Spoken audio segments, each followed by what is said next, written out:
ہو رہا تو it's a big change, اور نہیں ہو رہا تو اس کا مطلب ہے سب وہیں کے وہیں ہے. تو اس کا یہ بھی مطلب ہے، آپ کو میں یہ بتاتی ہوں کہ معاشرے میں نظر دوڑانے سے ایک اور بھی چیز پتہ چلتی ہے کہ اگر چیزیں ویسی کی ویسی ہی چل رہی ہیں، یا آپ نے اس میں کوئی چینج نہیں لے کر آیا ہے، یا آپ نے اپنے آپ کو ان سے علیحدہ نہیں کیا، تو لہٰذا باقی سب کا جیسے انجام ہو رہا ہے، ہمارا بھی انجام ایسا سملر ہی ہوگا. 19-20 کا فرق ہو جائے گا. آپ 20 پہ ہوں گے، وہ بھی 19 پہ ہوگا، اگر آپ اپنے آپ کو اچھا سمجھتے ہیں تو جو کہ ہے، جو کہ دل کی بیماری ہے ہماری. کیونکہ آپ جس معاشرے کا حصہ ہیں، جو کچھ اس کے حرکات ہیں اور جو اس کا رزلٹ نکلتا ہے، وہی ہم بھی وہی کچھ بن جاتے ہیں. We are a product of our environment, اور what do you say, we are the product of our society. صحیح. تو اس کا مطلب یہ ہے کہ اب دو راستہ، یا تو ہم چینج کر دیں زور لگا کے بہت، کیونکہ سوسائٹی کا پریشر بہت زیادہ ہوتا ہے نا. ہم ایک ہیں، زیادہ 4 ہوں گے، 6 ہوں گے، 40 ہوں گے، سوسائٹی بہت بڑی ہے. یا تو اس پریشر کو بیئر کریں اور اس بوجھ کو اٹھا لے کندھے پہ، یا تو پھر اپنے آپ کو علیحدہ کر لیں. ٹھیک ہے، یہ دونوں چیزیں کام کی سمجھ آ رہی ہے نا؟ دونوں باتیں سمجھ میں آ رہی ہوں گی نا ہمیں؟ آ رہی ہے کسی کو سمجھ؟ صحیح بول رہی ہوں یا میں غلط کہہ رہی ہوں کہ نہیں کوئی اور بھی تیسرا راستہ ہمارے پاس ہے، ہم وہ کر لیتے ہیں؟ بتائیے. یا لیکن میں جی جی اگر ہم مطلب ہم اگر اس ایک فیملی سے بلانگ کرتے ہیں جہاں پہ لوگ ہیں سب، اگر ہاں ہم میت کی مثال لے لیں، وہاں پہ ہاں سویم بھی ہو رہا ہے، 40واں بھی ہو ہاں رہا ہے، اور ہاں فردر جو بھی ہوتی ہیں چیزیں، ہوں تو اگر ہم ایز اے بہو دیکھیں تو نہ ہوں ہم کٹ سکتے ہیں، نہ ہم ہوں روک سکتے ہیں، ہوں. اور شمولیت کیوں؟ بھی ضروری ہوتی ہے. تو اس صورت سوچے میں کیا سوچے کیا کیوں، جائے؟ سوچے کہ کیوں نہیں روک سکتے، یہ سوچیں. ہم سب دیکھیں، آپ جس پوزیشن کی بات کر رہی ہیں، اس پوزیشن سے ہم یا تو گزر رہے ہوتے ہیں، یا ہم کسی کو گزرتے ہوئے دیکھ رہے ہوتے ہیں.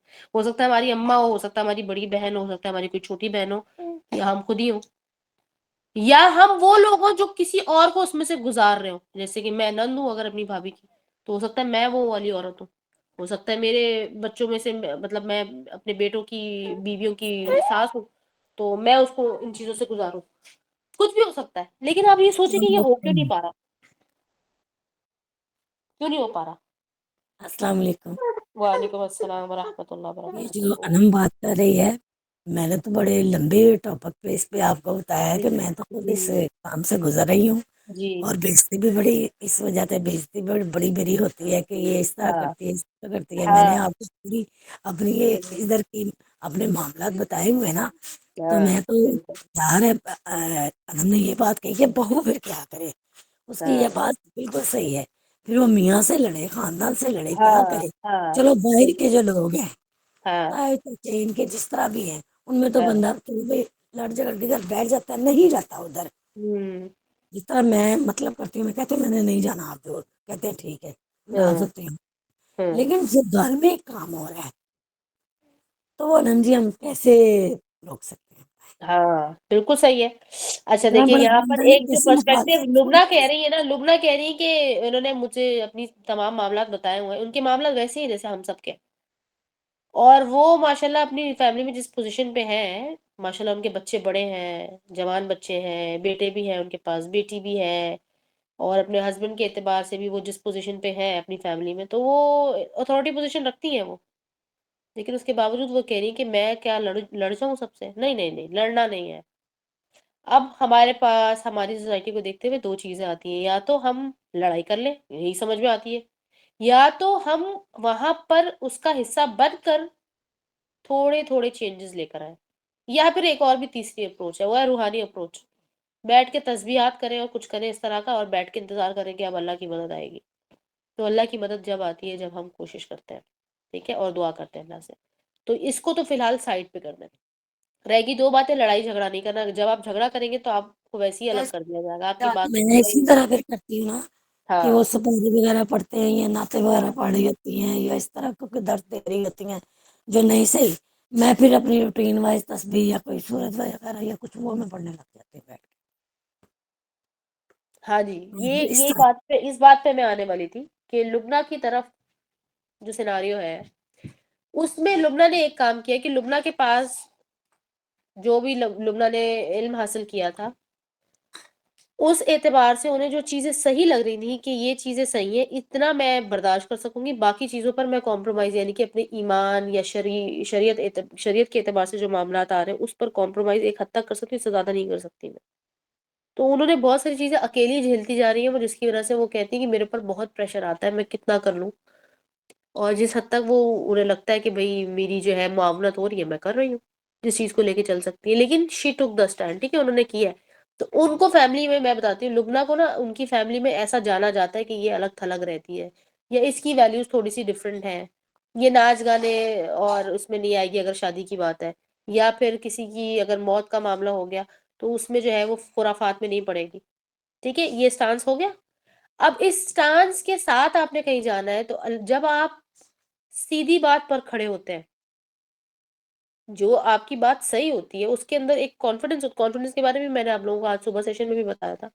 تو کانفیڈنس جب آپ کے اندر ہوتا ہے نا، وہ کانفیڈنس ایک انرجی کریٹ کرتے ہیں ہمارے اطراف میں.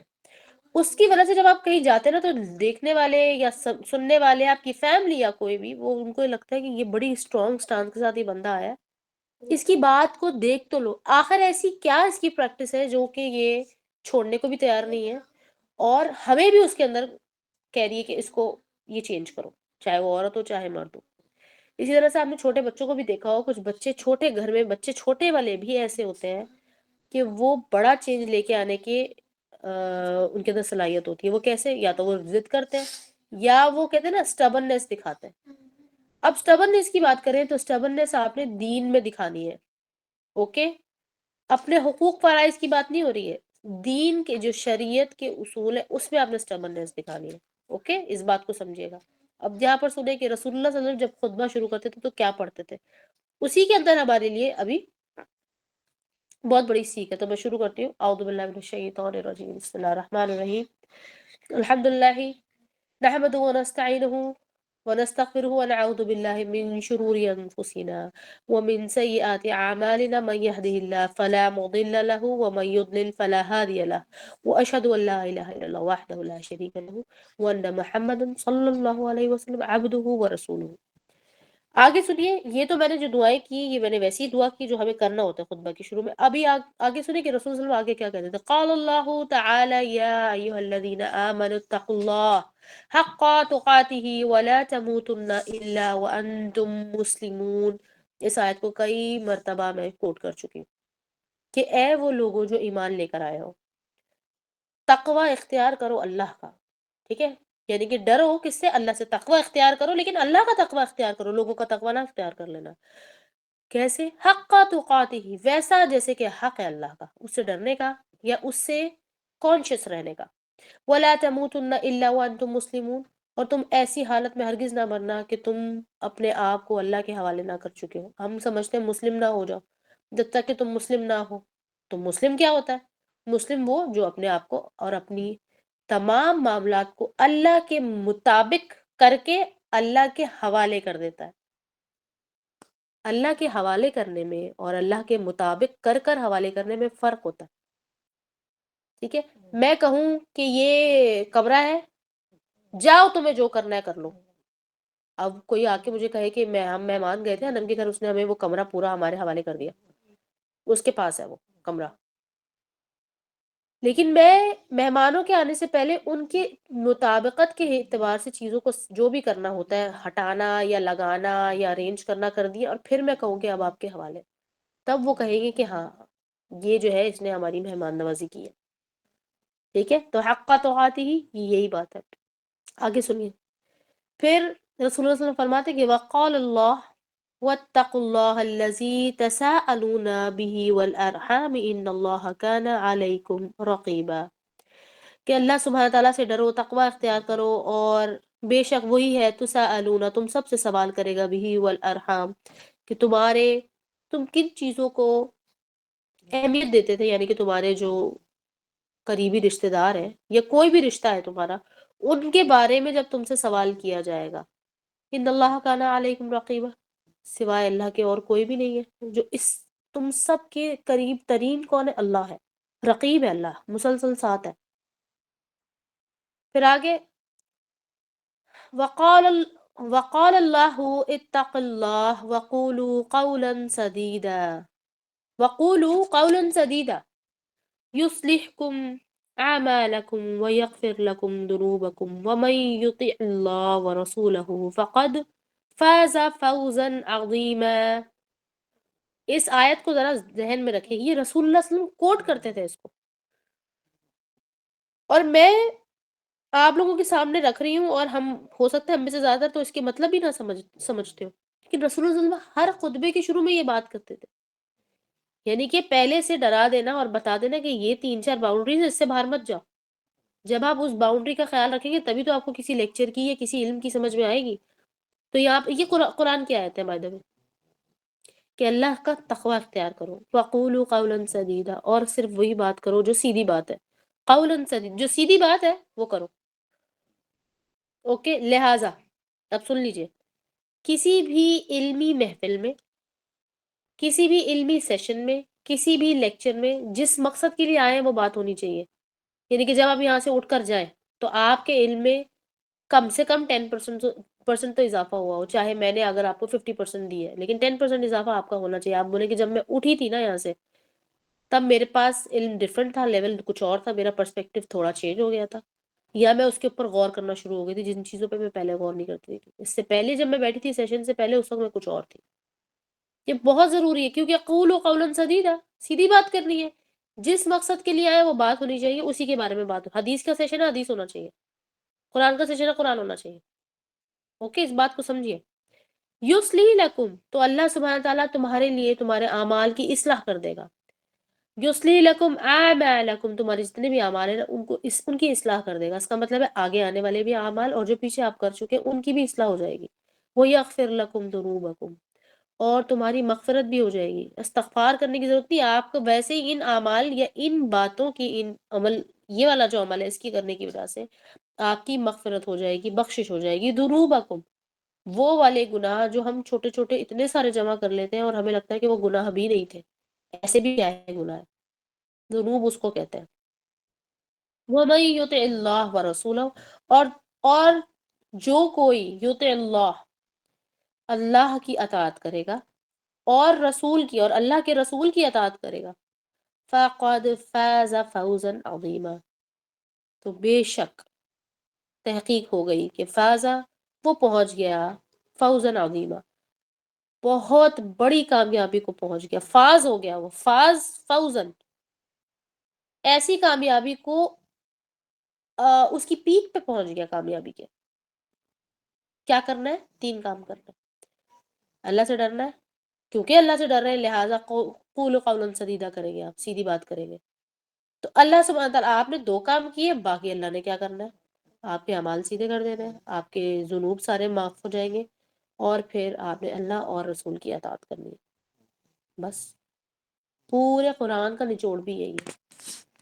اب اس سے پہلے کہ ہم کہیں کہ بھئی یہ ہو رہا ہے، ایسے ہو رہا ہے، دنیا میں فلاں ہو رہا ہے، وہ بھی ہو جائے گا، ایسا نہ ہو جائے، ویسا نہ ہو جائے، میری زندگی میں یہ ہو رہا ہے، ابھی ٹائم نہیں ہے، اس سے بہتر ہے سیدھا سیدھا حدیث پر آئے اور دیکھیں کہ کیا رسول اللہ صلی اللہ علیہ وسلم نے کیا ہمیں انکمپلیٹ انفارمیشن دی ہے، نہیں دی پوری انفارمیشن، شاید نہیں دی ہے، اسی وجہ سے تو ہم کام ہی نہیں کر رہے. ٹھیک ہے، کوئی خاص ایسی انفارمیشن ہمیں ملی نہیں جس سے ہمارا جو وجود ہے یا روح ہے وہ جھنجھوڑی جائے. ہمارا ضمیر بار بار سنتا ہے جا کے، اس کو کوئی جھنجھوڑنے والا نہیں ہے، یا پھر ہمارے پاس علم نہیں ہے، یا تو پھر بیچ میں بیریئر بہت بڑا ہے. دیکھیں، آپ اپنا کام نہیں کر رہے، شیطان ماشاءاللہ اپنا کام کرے چلا جا رہا ہے. اس نے جب شروعات کی تھی اکیلا تھا وہ، اور اس کے ساتھ اب آپ کی سوچ ہی نہیں جا سکتی جتنے ٹروپس اس کے ساتھ ہیں. اس نے ہر کام کے لیے ٹیمز بنائی ہوئی ہے، ہر کام کے لیے اسٹریٹجی ہے، ہر کام کے لیے پلاننگ ہے، ہر کام کو وہ سوچ سمجھ کر ایگزیکیوٹ کرتا ہے، اور پریکٹیکلٹی کے سارے جو بھی ایونیوز ہوتے ہیں نا وہ سارے وہ کر کے پھر وہ کام کرتا ہے. تو اس بات کو سمجھیے. اب اگر ہمارے نتائج جب غلط نکل کے آئیں گے نا، تو اس وقت آپ جب اللہ اللہ اللہ کو پکاریں گے، تو اللہ سبحانہ تعالیٰ اپنی رحمت کے واسطے سے سن لے، تو وہ اللہ سبحانہ تعالیٰ کی مرضی پر منحصر ہے. لیکن جو کچھ ہمیں بتا دی گیا نا قرآن اور حدیث میں، اس کے بعد اگر کچھ بھی ہو رہا ہے نا، تو آپ یقین کریں یہ ہمارے واقعی ہاتھوں کی کمائی ہوئی کام ہے، جس کے بارے میں اللہ سبحانہ تعالیٰ قرآن میں کہا یہ تمہارے اپنی کمائی ہوئی حرکتیں ہیں. جب ہم کہتے ہیں فتنہ آ گیا، پھر ہم کہتے ہیں کہ ارے بھائی آخرت کا وقت آ گیا یا آخرت بہت قریب ہے، بولتے ہیں ڈرائنگ روم میں، اپنے مہمان ہمارے آئے ہوتے ہیں اور پھر بول کر نکل جاتے ہیں.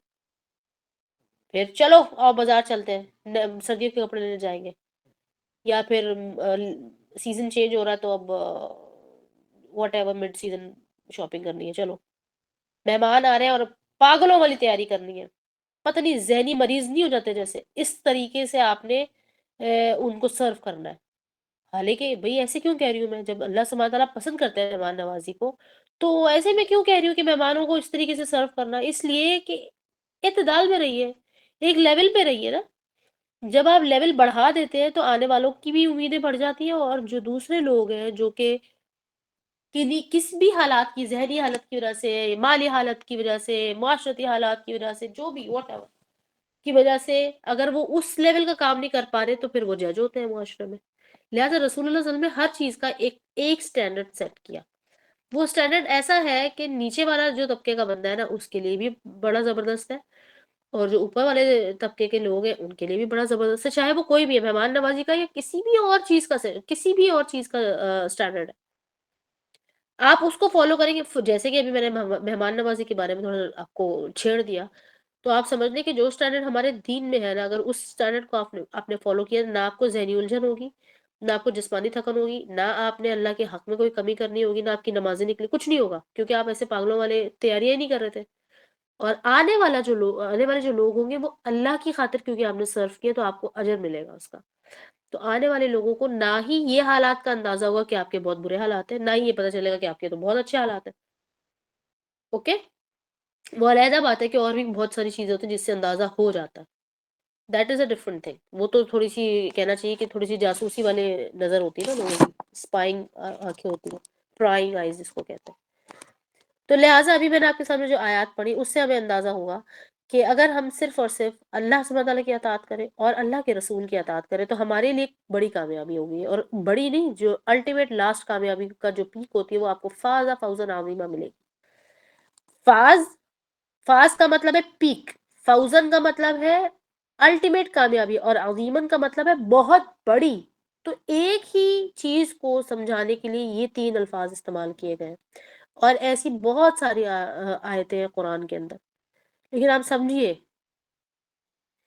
کہ آخر ہم اس راستے پر ہیں کہ جس راستے سے ہمیں فوزن عظیمہ ملے گی، یا جس کے بارے میں اللہ سبحانہ تعالیٰ نے سورۃ الغاشیہ اور سورۃ البروج میں کہا، کیا آپ کو وہ والی کامیابی ملے گی؟ فوز الکبیر ملے گی، آپ کو بڑی والی کامیابی ملے گی اگر عظیمن نہیں بھی ملتی. اس لیے میں نے کہا کہ اس کا سمپل چیک یہ ہے کہ اگر تو ہمارے ہمارے انوائرمنٹل ایشوز سیم کے سیم ہیں، ہمارے سوسائٹل ایشوز سیم کے سیم ہیں، تو جیسے سب کا اینڈ ہو رہا ہے نا، ویسے ہمارا بھی اینڈ ہوگا. وہ الگ نہیں ہوگا، کیونکہ ہم اس سوسائٹی سے الگ ہی نہیں ہوئے تھے، یا تو اب اس سوسائٹی سے الگ ہو جائے. ٹھیک ہے، اس بات کو سمجھیے گا. اچھا، اب جب آپ اللہ سبحانہ تعالیٰ کے راستے میں سعی کریں گے، یعنی کہ کوشش کریں گے، تو پھر اللہ سبحانہ تعالیٰ کہ میں تو پھر اسی کو کامیابی تو اس کو میں دیتا ہوں جو کوشش کرتا ہے میرے راستے میں. اور بہت زیادہ اللہ سبحانہ تعالیٰ کوشش کی بات کر رہے ہیں، یہ نہیں کہہ رہے اتنی کوشش کرنی ہے، اتنی کوشش کرنی ہے، لیکن یہ ضرور کہا کہ جتنی کوشش کرو گے اتنا مل جائے گا. اب مسئلہ آ گیا ہے، کیونکہ ہمارا جو ٹاپک ہے وہ ہے آخرت کا، تو آپ کو میں آج ایک چیز سمجھاتی ہوں کہ کچھ چیزیں جو کہ ہم آپ کو دکھانا، بتانا، سمجھانا چاہ رہے ہیں، ان کا تعلق پہلے آپ کی کچھ فاؤنڈیشن سے ہے. اگر آپ کی فاؤنڈیشن ویسی نہیں ہے تو آپ کو وہ سب دکھانے بتانے کا کوئی فائدہ نہیں ہونے والا.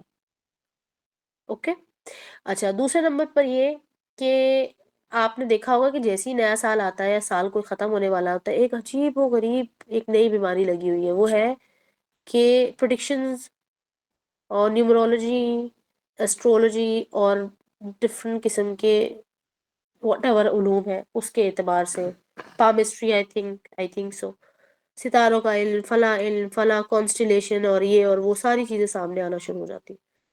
اور یہاں پر تو اتنا پریویلنٹ نہیں ہے، لیکن پاکستان میں یہ ٹرینڈ، ٹی وی دیکھنے کا ٹرینڈ بھی بہت زیادہ ہے.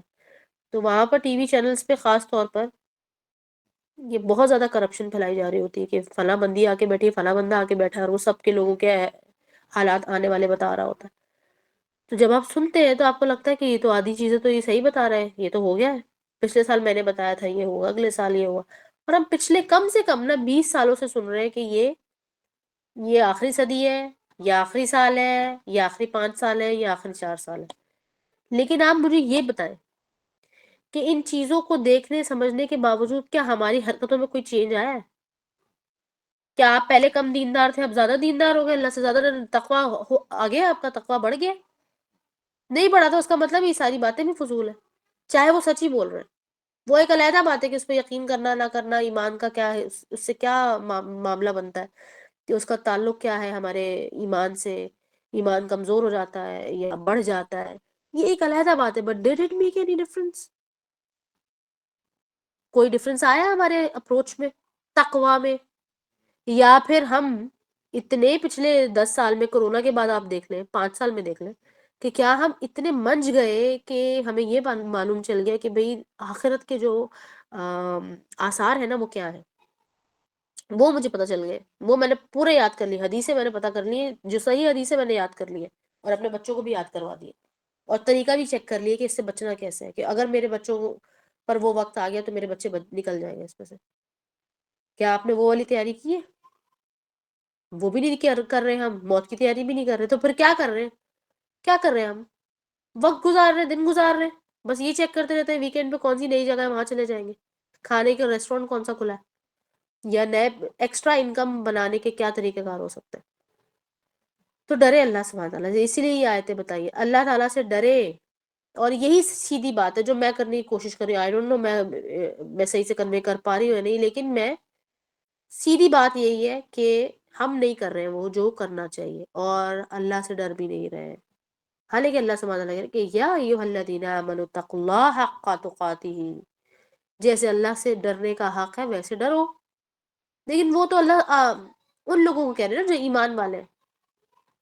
ہم تو اس لیے نہیں ڈر رہے کیونکہ ہمارے تو ایمان میں پرابلم ہے. یہ صرف کہنے والی بات نہیں ہے، اگر تو آپ اپنے ایمان پہ کام کر رہے ہیں تو آپ ڈیفینیٹلی آپ تقوی پہ بھی کام کریں گے، اور دیکھیں گے کہ تقوی جو اللہ کا ہے اس کا حق کیا ہے، کیا ہونا چاہیے. تو جیسے آپ اللہ سے ڈرنا شروع ہوں گے، آپ آخرت سے اسی وقت ڈرنا شروع ہو جائیں گے، کیونکہ آخرت تو کبھی بھی طاری ہو سکتی ہے، کبھی بھی طاری ہو سکتی ہے، موت کبھی بھی طاری ہو سکتی ہے. اب آپ میں سے کتنے لوگ جانتے ہیں کہ یہ جو ٹاپک ہے قیامت کی نشانیاں، یا اینڈ آف ٹائمز انگلش پہ کہہ لیجیے، اس کے نام سے قرآن میں یا حدیث میں کوئی چیز موجود ہے؟ کوئی کسی کو پتا ہے آپ میں سے؟ کس کو پتا ہے کہ یہ موجود ہے یا نہیں موجود ہے؟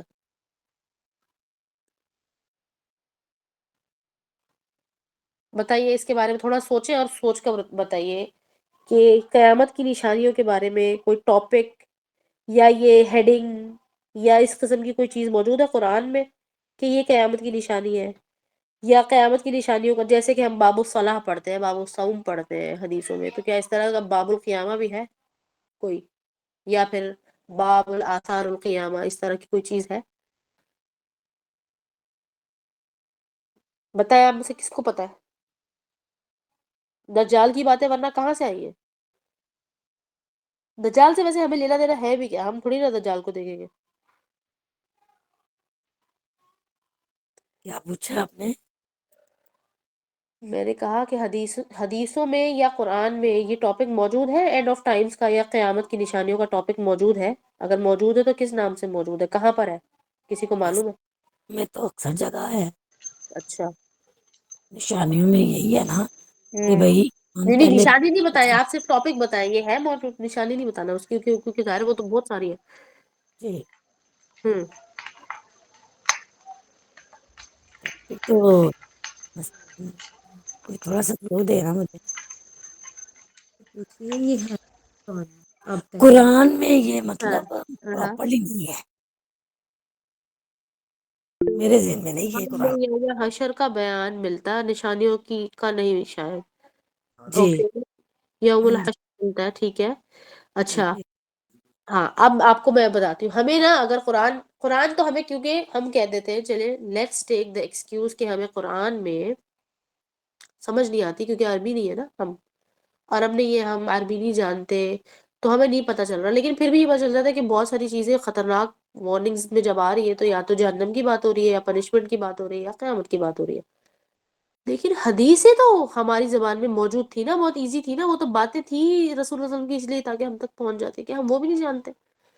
آپ کو پتہ ہے اس کو کیا کہتے ہیں؟ اس کو کہتے ہیں کتاب الفتن. ابھی میں نے کہا کتاب الصلاح پتہ ہوگی، آدھے آدھے پونے لوگوں کو معلوم ہوگی.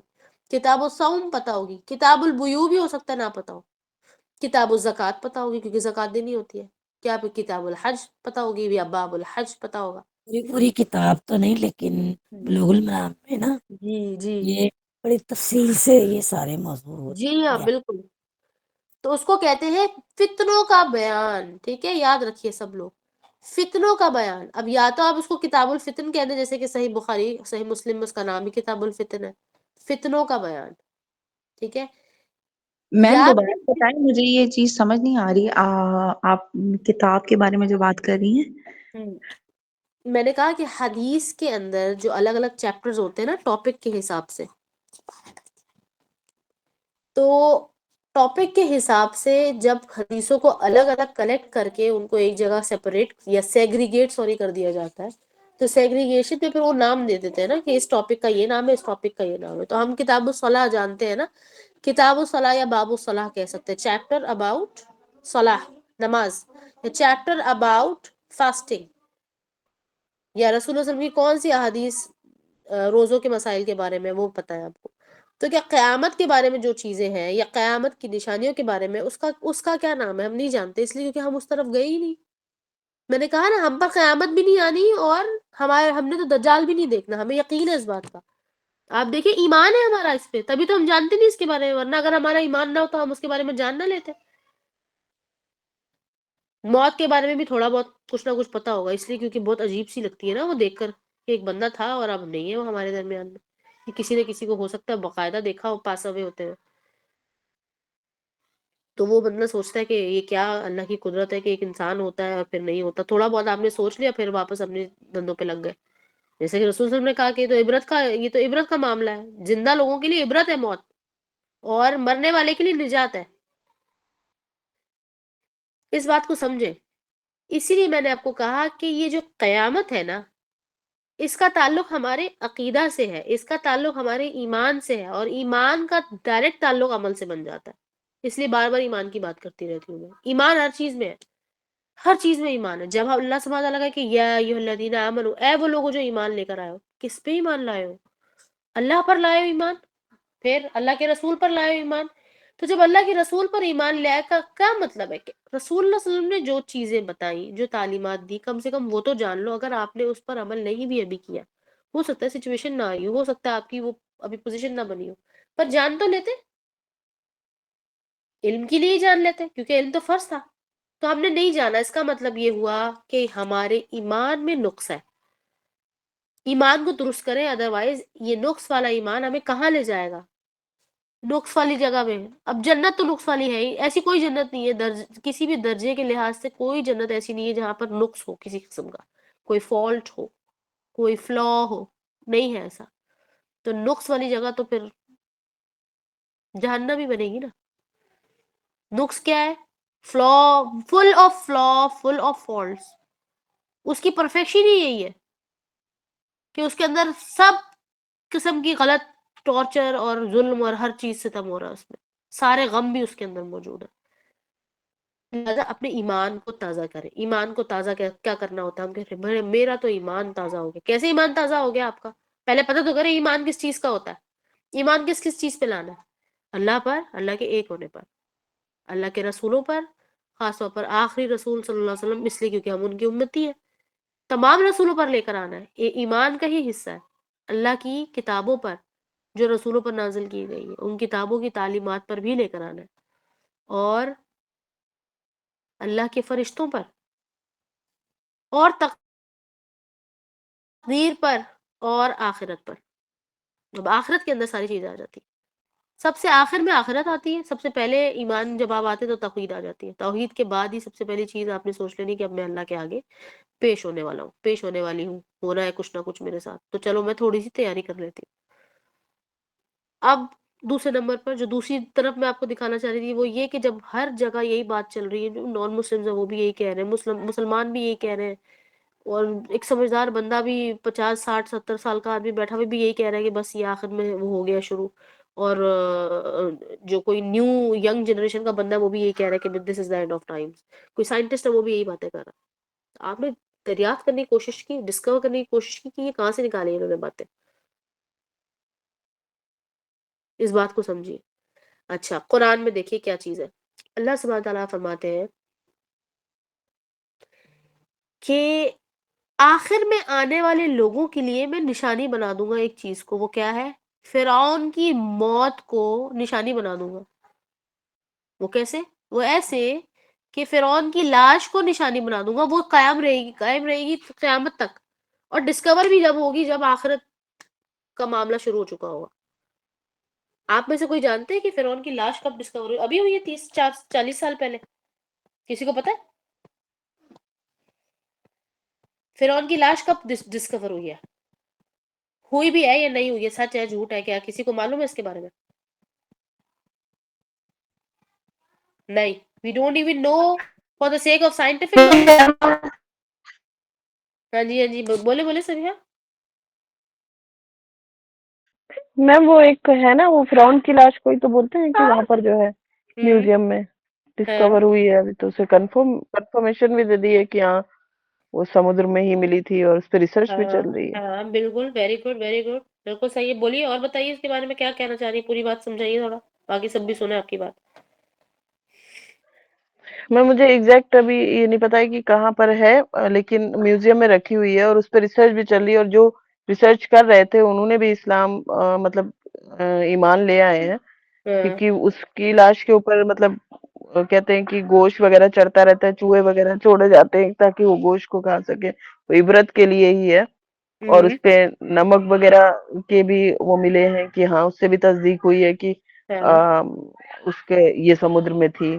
بالکل اور جو بالکل صحیح. قرآن میں ہے کہ اس کے جس ٹائم پہ وہ سنک ہو رہا تھا تو مطلب ہوں ڈوب رہا تھا تو فرشتوں نے اس کے منہ میں مٹی ہوں بھر دی تھی کہ وہ جو ہے نا توبہ نہ کر لے. تو جی اس کے جی ایسا بالکل. وہ بھی تصدیق ہوئی ہے کہ اس کے منہ میں ہوں مٹی وغیرہ بھی ملی ہے.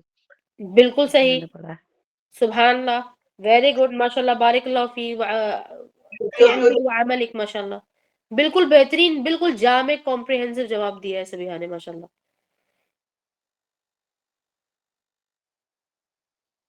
یہ ڈسکور کب ہوئی تھی میں آپ کو بتاتی ہوں. جواب دیجیے گا ذرا سوچ کر. جواب کیا بنے گا؟ پک کریں اس میں سے جواب. جواب بنتا ہے کہ 30 40 سال پہلے ڈسکور ہوئی ہے، 100 سال پہلے ڈسکور ہوئی ہے، یا پھر ابھی کوئی 10 سے 15 سال ہوئے ڈسکور ہوئے. ہم سن تو رہے ہیں نا، سب لوگ سن رہے ہیں اس کے بارے میں. ہاں تو کسی کے پاس ہے اس کے بارے میں نالج؟ کتنے سال ہو گئے اس کو تقریباً کچھ؟ میم ایگزیکٹ تو نہیں پتا، بس یہ ہاں پتا ہے کہ میوزیم میں فرعون کی ممی اس طرح سے رکھی ہوئی ہے، اور جیسے سبیہ نے بتایا کہ اس کے ساتھ یہ سارا سینیریو ہے. ہاں تو یہ پتا ہے لیکن ایگزیکٹ ایئر نہیں پتا کہ کب کی رکھی گئی ہے. جب اس کو نکالا ہے شاید تبھی کی رکھی ہوئی ہے یہ. کب نکالا ہوگا؟ حضرت موسیٰ علیہ السلام کے زمانے میں، جب تو حضرت تب موسیٰ علیہ السلام کے ہاں پیچھے وہ جا رہا تھا. ہاں اور کیا نام ہے سمندر، حضرت موسیٰ علیہ السلام کے نے عصا مارا تھا تو سمندر دریائے نیل 2 حصوں میں ہاں تقسیم ہو گیا. ہاں ہاں اور جب حضرت موسیٰ علیہ السلام آگے کی طرف اپنے ساتھ جو لوگ تھے جو ہدایت پر تھے ان کو لے کے آگے کی طرف گئے، اور ہوں، فرعون نے ان کا پیچھا کرنا چاہا تو وہ پانی مل گیا آپس میں، اور فرعون اس میں غرق ہو گیا. اور جب سمندر سے اس کو نکالا تبھی سے اس کو پرزرو کیا ہوا.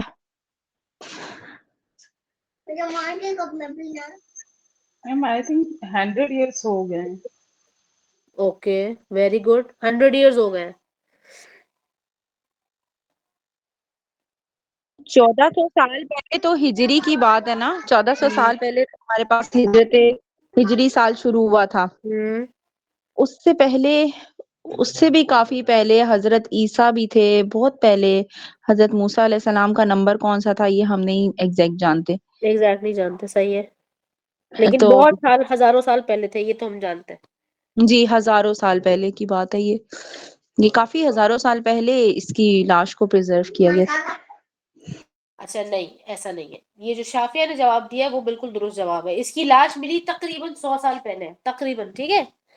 یہ ہوئی ہے کوئی 19 سینچری میں ڈسکور ہوئی ہے، 1800 اینڈ سم تھنگ میں ڈسکور ہوئی تھی، some thing like 1800 I think 39.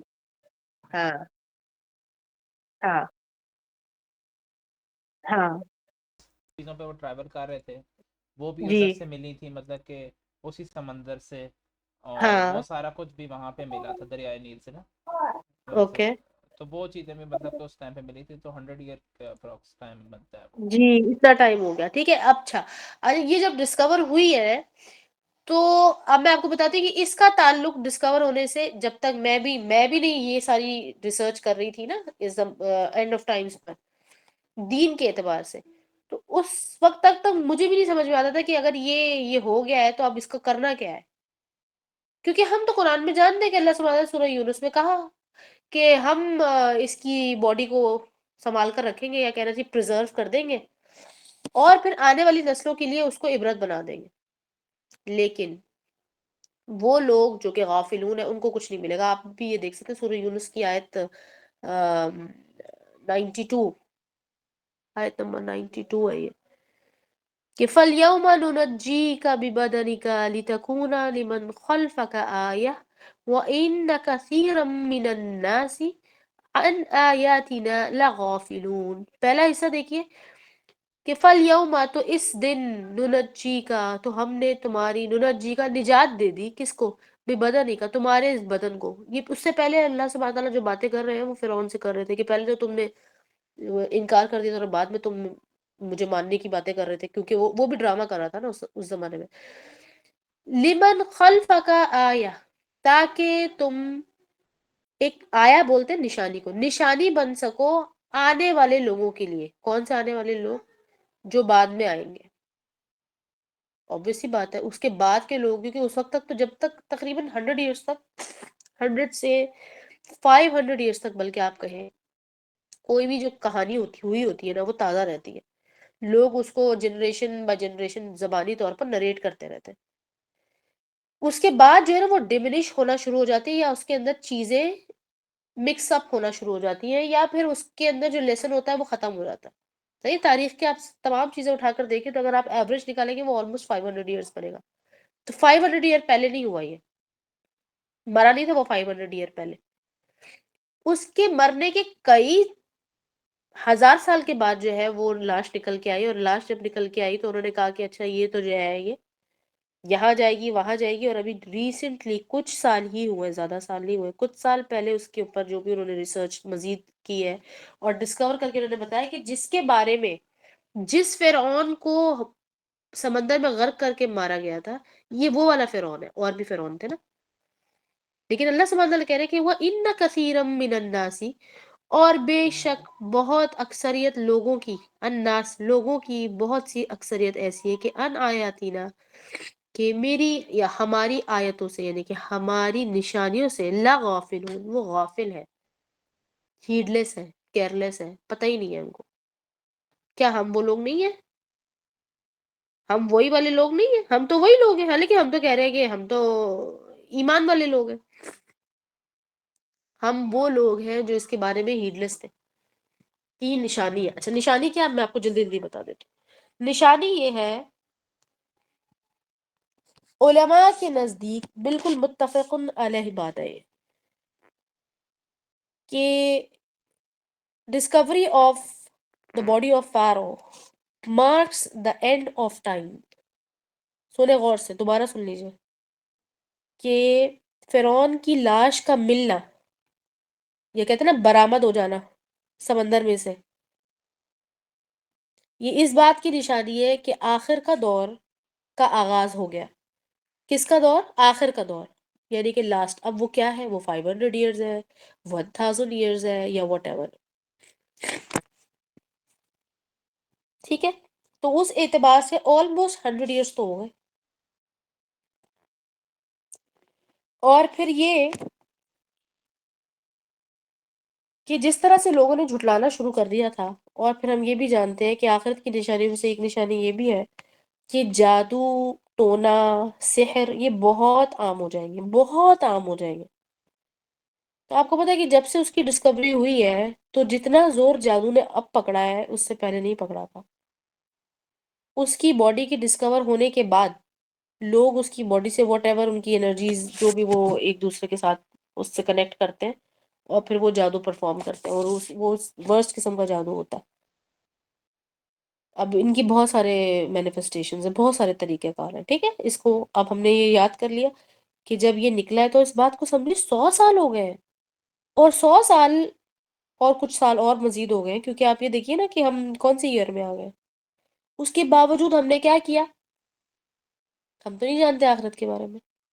اب دوسری چیز سنیں، دوسری چیز جس کے بارے میں رسول اللہ صلی اللہ علیہ وسلم نے بار بار ہر قوم کو ڈرایا، رسول اللہ صلی اللہ علیہ وسلم نے بیان کیا کہ ایسا کوئی نبی نہیں گزرا کہ جس نے دجال کے فتنے سے نہ ڈرایا اپنی قوم کو، لیکن میری جو امت ہے وہ امت ہے جو دنیا یا کہنا چاہیے انسان کی تاریخ کا بدترین فتنہ وٹنس کرے گی. تو صحابہ کرام رضی اللہ تعالیٰ عنہ نے پوچھا کہ وہ کیا ہے یا رسول اللہ، وہ کیا چیز ہے؟ رسول اللہ نے کہا کہ فتنہ دجال. اب فتنہ دجال کے بارے میں ہم کیا جانتے ہیں؟ تو آپ یہ سمجھیے کہ انہوں نے یہ نہیں پوچھا کہ یہ کہاں پہ آئے گا، کب آئے گا، کیسے آئے گا، دیکھنے میں کیسے ہوگا. نہ نہ نہ نہ. انہوں نے سوال کیا کہ یا رسول اللہ ہم اس سے نکلیں گے کیسے؟ اگر ہم آپ کی ظاہر ہے وہ بھی امتی میں سے تھے. یہ نہیں پوچھا کہ ہمارے بعد بھی جو لوگ آئیں گے ہو سکتا ہے وہ ہوگا، ہم تو نہیں نہ ہوں گے، ہم تو ابھی ابھی تازہ تازہ تو اسلام آیا، ابھی تازہ تازہ تو نبوت آئی تھی، ہم نے تو ابھی آپ کے ساتھ ہی اسلام قبول کیا ہے، ابھی ہم اسلام میں داخل ہوئے ہیں، تو ابھی یہ تازہ تازہ ہی ہوا، ابھی ہمارے ساتھ ہم کیا ہم یہ کرتے ہیں، ابھی نہیں ہے، اتنا ٹائم نہیں ہوا، ابھی بہت ٹائم پڑا، چھوڑ دو تمہارا کام کر لیے. اور وہ اس وقت سے ہی ڈر رہے. وہ پوچھنے سے نکلنا کیسے ہے؟ مخرج کیا ہے اس کا؟ باہر نکلنے کا کیا طریقہ ہوگا اس فتنے سے؟ تو ہم دیکھتے ہیں کہ فتنہ کیا ہوتا ہے. اچھا، فتنے کو سمجھ لیتے ہیں. فتن یا فتنہ یہ عربی میں کہتے ہیں کسی بھی ٹرائل کو، یا پھر آزمائش کو اردو میں کہتے ہیں آزمائش، ٹیسٹ.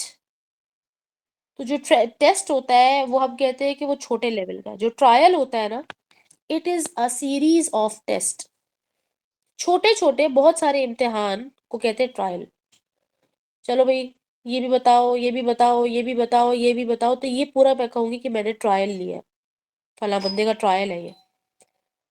اور اگر میں کہوں کہ تمہارا ٹیسٹ ہے تو اس کا مطلب ہوگا کہ بس 2 سوال ہوں گے، زیادہ تر ایک سوال ہوگا، ہاں بھائی آپ ٹیسٹ پہ پاس ہو گئے. جیسے کہ میں کہوں گی کہ میرا ڈرائیورز لائسنس کا ٹیسٹ ہو رہا ہے، میں یہ نہیں کہوں گی کہ میرا ٹرائل ہے. اگر کہیں گے تو غلط ہو جائے گا، یہ بھی سمجھ لیں. Trial is usually series of test. ٹھیک ہے، ملٹیپل سوال، ملٹیپل مراحل، ملٹیپل راؤنڈز ہوتے ہیں اس میں. تو جو فتنہ ہے اس کی اگر ٹرانسلیشن اردو میں کی جائے تو بہترین ٹرانسلیشن نکلے گی انگلش میں. میں ہمیشہ انگلش کو بہت انڈورس کرتی ہوں عربی کی ٹرانسلیشن کے حوالے سے، ووکیبلری کے لیے. اور یقین کریں کہ یہی آپ کو بھی سمجھ میں آئے گا جب آپ اگر اس کو ورڈ ٹو ورڈ دیکھیں. اردو میں بھی مل جائے گا، لیکن اردو کیونکہ ہم بھی بہت زیادہ ثقیل طور پر جانتے نہیں ہیں، اور حقیقت یہ ہے کہ اردو کی بھی ووکیبلری بہت وسیع نہیں ہے، اس لیے کیونکہ اردو ایکچولی جا کے عربی سے ہی مل جاتی ہے. تو then you need to know the actual meanings of Urdu words also. اس صورتحال میں یہ جو فتن کا لفظ ہے وہ بیسٹ جو ٹرانسلیٹ ہوتا ہے وہ ہوتا ہے ٹرائل میں، آزمائش یا پھر سیریز آف ٹیسٹ. ختم ہو گئی بات یہاں پر. اب فتن کے حوالے سے جو بھی احادیث ہمیں ملتی ہے ہمیں ساری پکڑ لینی چاہیے، کیونکہ ہو سکتا ہے کہ اس میں سے آدھے یا آدھے سے بھی زیادہ ابھی ہم اس میں جی رہے ہوں، ہو سکتا ہے 80 to 85% پہ ہم جی رہے ہوں. اور ان کا راستہ بھی رسول اللہ صلی اللہ علیہ وسلم ہمیں بتا کر گئے، خالی ڈرا کر نہیں گئے، اس کا راستہ بھی بتا کر گئے، لیکن ہم نہیں دیکھ رہے ہیں نا، ہم دیکھ نہیں رہے. ابھی بھی میں نے آپ کو بتایا کہ 100 سال ہو گئے اس بات کو، فرعون کی لاش marks the starting of the end of time اور beginning of the end of time. اس بات کو یاد رکھیے گا، یہ بہت اہم سوال ہے. ہر وہ شخص جو کہ دین کا طالب علم ہے یا نالج کے اعتبار سے وہ کہتا ہے کہ میں اسٹوڈنٹ آف علم ہوں، اسٹوڈنٹ آف دین ہوں، تو اس کے پاس اس چیز کی نالج ہونی چاہیے. اب آگے اور بھی چیزیں ہیں، ٹھیک ہے، اس کے بعد سیکنڈ پر کیا ہے، تھرڈ پر کیا ہے، اس چیز کو 100 سال ہو گئے ہیں. تو اب آپ یہ سمجھ لیں کہ 100 سال تو ہم نے ضائع کر دیے. ہمارے سے پہلے والوں نے بھی زیادہ کام نہیں کیا اس پہ، اور ظاہر سی بات ہے کام نہیں کیا، تبھی تو ہم اس کے بارے میں سیریس نہیں ہے نا. اور اگر کسی نے کام کیا بھی ہے تو اس کے کام کی طرف ہم نے نہیں دیکھا. لہٰذا انشاءاللہ ہماری یہ کوشش ہے اور یہ نیت ہے اور اللہ سے یہ دعا ہے کہ ہم اس چیز پر جس کو ہم نے غفلت کے مارے چھوڑ دیا، اللہ کی اس نشانی کو جس پر اس آیت میں اللہ سبحانہ وتعالیٰ سورہ یونس کی آیت نمبر 92 میں جو بیان کیا کہ لوگوں میں سے بہت سارے لوگ غافل ہیں، تو ہماری اللہ سے دعا ہے کہ ہمیں ربنا لا تجعلنا من الغافلین، ہمیں غافلوں میں سے نہ بنانا. یہ دعا اکثر میں نے آپ کو پہلے بھی سکھائی، ہو سکتا ہے ہم میں سے کسی کی دعا قبول ہوئی ہو تو ہم اس سیشن میں آ گئے، یا ہم نے یہ ڈیسائیڈ کر لیا بہت سے متعدد سیشن سٹارٹ اور ختم کر لینے کے بعد ہم نے ڈیسائیڈ کیا کہ this is the ultimate thing that has to be done. اب دجال آئے گا، ابھی آئے گا، 5 سال بعد آئے گا، 5 مہینے بعد آئے گا، we don't know this, but things are changing pretty fast. بہت تیزی سے چیزیں چینج ہو رہی ہیں. آپ چاہیں تو اس سیشن کے بعد جا کر آپ پریڈکشنز دیکھ لیجیے گا فیوچر کی کسی کی. آپ پاکستانیوں کو دیکھ لیں، آپ انڈینز کو دیکھ لیں، آپ کسی اور مذہب کے بندے کو دیکھ لیں، وہ اسی قسم کی باتیں کر رہا ہوں. اور یہ باتیں وہ پہلے بھی 100 سال سے پہلے بھی کر رہے ہیں، تو ہو سکتا ہے ان کی پریڈکشن صحیح بھی ہو.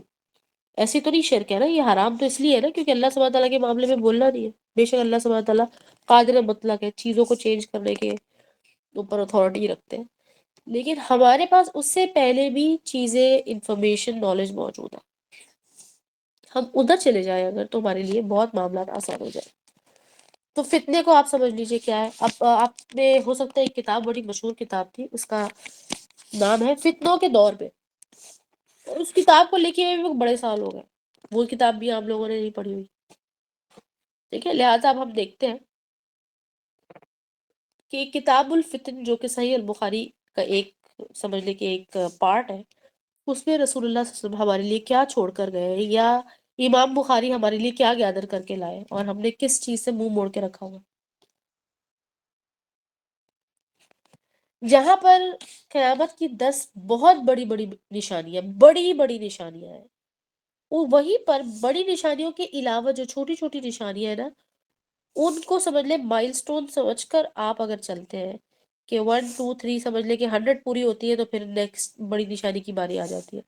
تو بڑی نشانیاں تو نظر ہی آ جائے گی نا، اس کو تو نہ آپ روک سکتے، نہ اس کے بارے میں آپ کچھ کر سکتے ہیں، آپ کو اس کو فیس ہی کرنی ہوگی. چھوٹی نشانیاں کم سے کم اس پر تو نظر ڈالیے. دجال اچانک سے نہیں آ جائے گا، وہ بھی اتنا بے وقوف نہیں ہے، وہ بڑا ہی زبردست اسٹریٹجی میکر ہے بھائی. وہ شیطان کا ساتھی ہے، پکا پکا لوسیفر کا ساتھی ہے. وہ سوچ سمجھ کر اپنا گراؤنڈ کہتے ہیں نا، اپنی فاؤنڈیشن سٹرونگ کر کے پھر آئے گا، اور اس کی فاؤنڈیشن سٹرونگ ہو رہی ہے، ہم سب کر رہے ہیں. یہ علیحدہ بات ہے کہ اللہ سبحانہ تعالیٰ نے یہ تو it has already been decreed، یہ قدر ہے اللہ کی، یہ اللہ سبحانہ تعالیٰ نے already لکھا ہوا کہ یہ ہوگا. لیکن ہم اس سے بچیں گے، یا بچنے میں کامیابی کے ساتھ اللہ کی طرف جائیں گے، یا ناکامیاب ہو کر جائیں گے، فیل ہو کر جائیں گے. ہم یہ بھی جانتے ہیں کہ عیسیٰ علیہ السلام نے آنا ہے، کیونکہ یہ ہمارے ایمان کا حصہ ہے. پھر ہم یہ بھی جانتے ہیں کہ مہدی نے آنا ہے، ٹھیک ہے، امام مہدی آئیں گے، ان سے پہلے، عیسیٰ سے پہلے آئیں گے. عیسیٰ علیہ السلام آئیں گے اور دجال کو قتل کر دیں گے. تو ہم اکثر بہت سارے لوگ ہیں وہ یہ سمجھتے ہیں کہ اگر دجال قتل ہو جائے گا تو یہ مسئلہ بھی ختم ہو جائے گا. جب دجال قتل ہو جائے گا اس کے بعد قیامت بھی تو آئے گی. لیکن رسول اللہ صلی اللہ علیہ وسلم نے اس کو اتنے خوفناک طریقے سے ڈرایا، اس لیے کہ رسول اللہ صلی اللہ علیہ وسلم واقعی وہ خوفناک بات ہے. دجال کا فتنہ ایسا فتنہ ہے جو ہر گھر، ہر شہر، ہر فیملی کو ٹچ کرے گا، کوئی نہیں بچ سکتا. رسول اللہ نے یہ نہیں کہا کہ دجال انٹر ہوگا، رسول اللہ نے کہا دجال کا فتنہ انٹر ہوگا. پھر تو فتنے کے بارے میں جاننا ضروری ہے ہمارے لیے. فتنہ کیا ہے؟ دیکھیے یہاں پر ایک حدیث ہے جس کے بارے میں رسول اللہ صلی اللہ علیہ وسلم کیا بیان کرتے ہیں یہ حضرت ابن عباس رضی اللہ تعالیٰ عنہ سے روایت ہے کہ رسول اللہ صلی اللہ علیہ وسلم فرمایا کہ جو شخص اپنے امیر سے کوئی برائی سرزد ہوتی دیکھے تو اس پر صبر کرے، کیونکہ جو شخص اسلامی حکمران کی اطاعت سے ایک بالش بھی باہر ہوا تو وہ جاہلیت کی سی موت مرے گا۔ یہ کیا مطلب ہوا اس کا؟ ذرا سمجھے۔ اپنے امیر کو کوئی برائی کرتے ہوئے دیکھے گا تو اس پر صبر کرے گا، کیونکہ اسلامی حکمران کی اطاعت سے ایک اسلامی حکمران کی بات ہو رہی ہے، اگر آپ اس سے باہر ہوئے تو وہ جاہلیت میں مرے گا۔ اور ہم سب کہتے ہیں کہ ہمیں اپنے امیر کی جو ہے نا وہ اطاعت کرنا ضروری ہے، اسٹیٹ کی لاء کو فالو کرنا ضروری ہے، لیکن آپ نے یہ کسی نے نہیں بتا رہا، کوئی شخص یہ نہیں بتا رہا کہ اسٹیٹ لاء جو ڈٹرمن کرتی ہے یا پھر حکمرانی جو ہونی چاہیے یا حاکمیت جو ہونی چاہیے وہ اسلامی شریعت کی ہونی چاہیے، پھر آپ گناہ گار ہوں گے، اس کے بغیر نہیں۔ جیسے کہ میں جس ملک میں رہتی ہوں اس میں سارا کچھ شریعت کے اعتبار سے ہوتا ہے، ادھر کی جو لاء ہے نا، لیگل جتنے بھی ایشوز ہیں وہ سارے کے سارے شریعت کے اعتبار سے ہی حل ہوتے ہیں، چاہے کچھ بھی ہے، لہٰذا اس کے اگینسٹ جانا یہ غلط ہے، یہ گناہ ہے۔ اور اگر میں کہوں کہ بہت ساری چیزیں یہ غلط کرتے تو کرتے ہوگے غلط، بیکاز وی ڈونٹ نو کہ ڈائنامکس کیا کیا ہے، ٹھیک ہے، اس بات کو سمجھے۔ اب اگر پاکستان کی بات ہے تو ہو سکتا، اس لیے کہ آپ نے دیکھا کہ اسلامک اسٹیٹ کا جو اکثر کانسٹیٹیوشن ہوتا ہے اس میں وہ اس بات کو اچھے سے ڈکلیئر کر دیتے ہیں کہ جو حکمران ہوگا نا وہ مسلمان ہوگا، غیر مسلم نہیں ہو سکتا۔ تو ہم نے یہ سمجھ لیا کہ بندہ مسلمان ہے اور وہ کلمہ پڑھ کے آ گیا، لہٰذا ہم نے اس کو فالو کرنا ہے۔ جی نہیں، شریعت نافذ کرنے والا، شریعت کو فالو کرنے والا ایمان والا ہونا چاہیے، مومن ہونا چاہیے، اس کو سمجھ لیجیے۔ آگے اگلی حدیث دیکھیے، یہ بھی ابن عباس سے ہی بن گئی ہے کہ رسول اللہ صلی اللہ علیہ وسلم فرمایا جو شخص اپنے حاکم میں ایسی اچھا بات میں دیکھے۔ نے ایک جگہ ایک کتاب پڑھی تھی جی جی تو اس میں یہ تھا کہ جو دجال، چپ کرو ایک منٹ، جو دجال ہے نا اس جی کے جی ماتھے پہ کافا ہاں اور وال لکھا ہوگا جو ہاں صرف ایمان والوں کو نظر آئے گا۔ ہاں بالکل، یہ بات ٹھیک ہے نا؟ ہاں جی بالکل ٹھیک ہے، یہ صحیح حدیث ہے بخاری مسلم کی، یہ صحیح حدیث ہے۔ ابھی آئے گا دجال کے بارے میں بھی چیزیں آئیں گی، اور دجال کے بارے میں جتنی جامع نالج آپ کو حدیث میں ملتی ہے آپ حیران ہو جائیں گے، آپ روئیں گے خون کے آنسو بعد میں کہ ہم نے پہلے کیوں نہیں پتا کر لی، جب حدیث میں ایک ایک چیز کلیئر ہے، اتنے یہ سوال بھی اتنے جو میں جواب ہیں۔ اس کے بعد فتنہ دجال سے بچنے جی کی دعا کرنی چاہیے۔ دعا کرنی چاہیے، جی یہ ہم نے پچھلے سیشن میں سیکھا تھا کہ فتنہ دجال سے بچنے کی دعا رسول اللہ صلی اللہ علیہ وسلم نے ہر نماز میں کی ہے اور اپنی امت کو ہر نماز میں کرنے کی تلقین کی ہے اور دعا سکھائی ہے، دعا علیحدہ ہے، وہ قرآن کی دعا نہیں ہے، اس لیے کہ قرآن میں دجال کا ذکر ہی نہیں ہے۔ کیوں نہیں ہے؟ اس لیے کہ اس کے اعتبار سے جتنی بھی انفارمیشن تھی یا جتنی باریک بینی سے باتیں ہونی تھی وہ رسول اللہ صلی اللہ علیہ وسلم کی زبان مبارک سے ہونی تھی، حدیث میں اس کا پوری نالج موجود ہے۔ اوکے، اب آپ دیکھیے کہ جو انفارمیشن ابھی بھی لبنہ نے کہی ہے، پہلی بات تو یہ صحیح حدیث ہے، کاف آ رہا لکھا ہوگا، حدیث کے اندر یہی آتا ہے۔ اس کی مینیفسٹیشن کیا ہوگی کہ مومن ہی پڑھ سکتا ہے، اس کے بارے میں علماء الگ الگ رائے رکھتے ہیں، ٹھیک ہے، یہ انشاءاللہ ابھی اس کا بیان آئے گا آگے تو آپ سمجھ پائیں گے کہ ہم اس کو کیسے پہچانیں گے۔ ابھی فی الحال ہم حکمران کی بات کر رہے تھے کیونکہ یہ فتنے کا دور ہے نا، تو آپ کو یہ پتہ ہونا چاہیے، اور پاکستان میں، انڈیا میں، انفیکٹ یہ کچھ افریقہ کے کچھ ایریا میں بھی یہ ایشوز چل رہے ہیں۔ اچھا اوور آل ویسے اگر دیکھا جائے تو پوری دنیا کی جو پالیٹکس ہے نا اس وقت، جس کو کہتے ہیں نا جیو پالیٹکس کی حالت یہی ہے، بالکل خراب ہو چکی ہے، اب امن امان والا تو حال کہیں میں بھی نہیں ہے۔ تو یہاں پر اگلی روایت پڑھتے ہیں ہم، جس میں کہ رسول اللہ صلی اللہ علیہ وسلم نے فرمایا، ابن عباس مروی ہے، مروی ان سے ہی ہے کہ جو شخص اپنے حاکم میں ایسی بات دیکھے جسے وہ ناپسند کرتا ہے تو اسے چاہیے کہ صبر کرے، سنیں، اس لیے کہ جو کوئی بالش برابر بھی جماعت سے جدا ہو گیا اور اسی حالت میں اسے موت آئی تو اس کی موت جاہلیت کی موت ہوگی۔ اس کا کیا مطلب ہے؟ تو بخاری کی ایک حدیث میں اس عنوان کو وضاحت سے بیان کیا گیا ہے۔ رسول اللہ صلی اللہ علیہ وسلم نے فرمایا کہ تم میرے بعد اپنی حق تلفی دیکھو گے، رسول اللہ کے بعد حق تلفی دیکھو گے، اور ایسے معاملات سامنے آئیں گے جنہیں تم برا خیال کرو گے۔ یہ سن کر صحابہ کرام رضی اللہ تعالیٰ عنہم نے عرض کیا کہ ایسے حالات میں ہمیں آپ کیا حکم دیتے ہیں؟ فرمایا کہ اس وقت اہل حکومت کے حقوق کیا ہے؟ زکوٰۃ کی ادائیگی اور جہاد میں شرکت وغیرہ ادا کرو، اور اپنے حقوق اللہ سے مانگو. یہ صحیح بخاری کی حدیث ہے. نیز اس کا مطلب یہ نہیں کہ حاکم وقت سے سر عدولی کرنے والا کافر ہو جائے گا. سنیے، وہ کہہ رہے ہیں نا کہ جاہلیت کی موت مرے گا. سر عدولی کس کو کہتے ہیں نا، سر اٹھانا، کہ تم نے سر اٹھایا، یعنی کہ ریبیلیس، بینگ ریبیلیس یا ریبیلین کال کی ہے تم نے. تو ایسا نہیں کہ وہ کافر ہو جائے گا، بلکہ جیسے جاہلیت والوں کا کوئی امام نہیں ہوتا، اسی طرح اس کا بھی کوئی سربراہ نہیں ہوگا. دوسری روایت میں ہے کہ جو شخص جماعت سے ایک بالش برابر جدا ہوا، اس نے گویا اسلام کے پٹے کو اپنی گردن سے اتار پھینکا. سنیں غور سے. اور ان احادیث سے معلوم ہوا کہ مسلمان حکمران خواہ ظالم اور فاسق ہو، اس سے بغاوت کرنا درست نہیں ہے.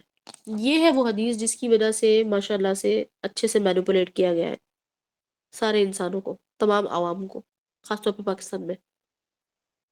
ٹھیک ہے، اور ہم کیونکہ ہمارے پاس نالج نہیں ہے تو ہم پریشان ہو جاتے ہیں کہ یہ بندہ تو مسلمان ہے.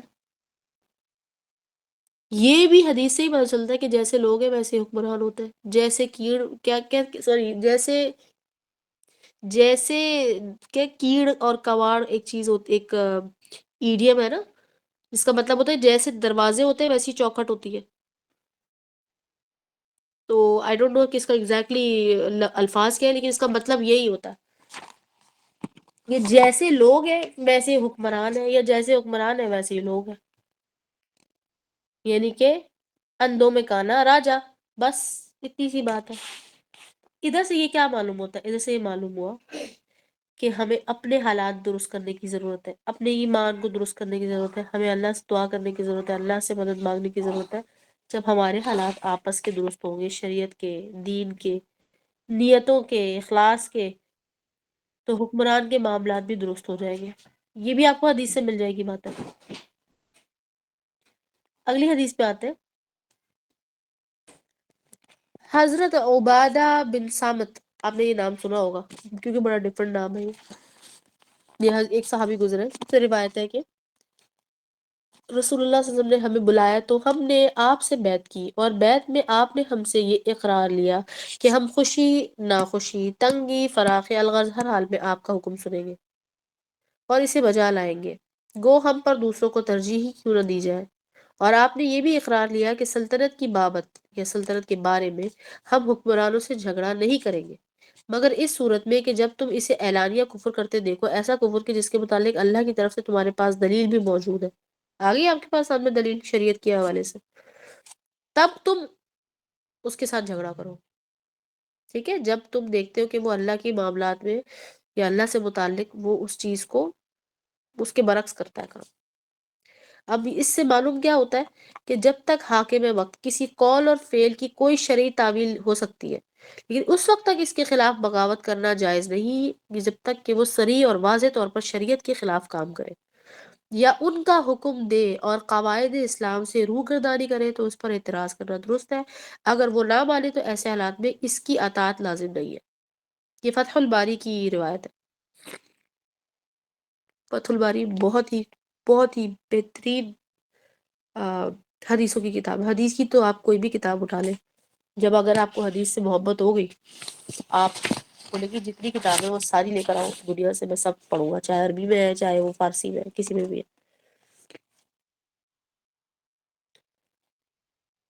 یہاں سے پتہ چل گیا کہ اسلامی ریاست کا حکمران شریعت کا پابند شخص ہونا ضروری ہے. ٹھیک ہو گیا.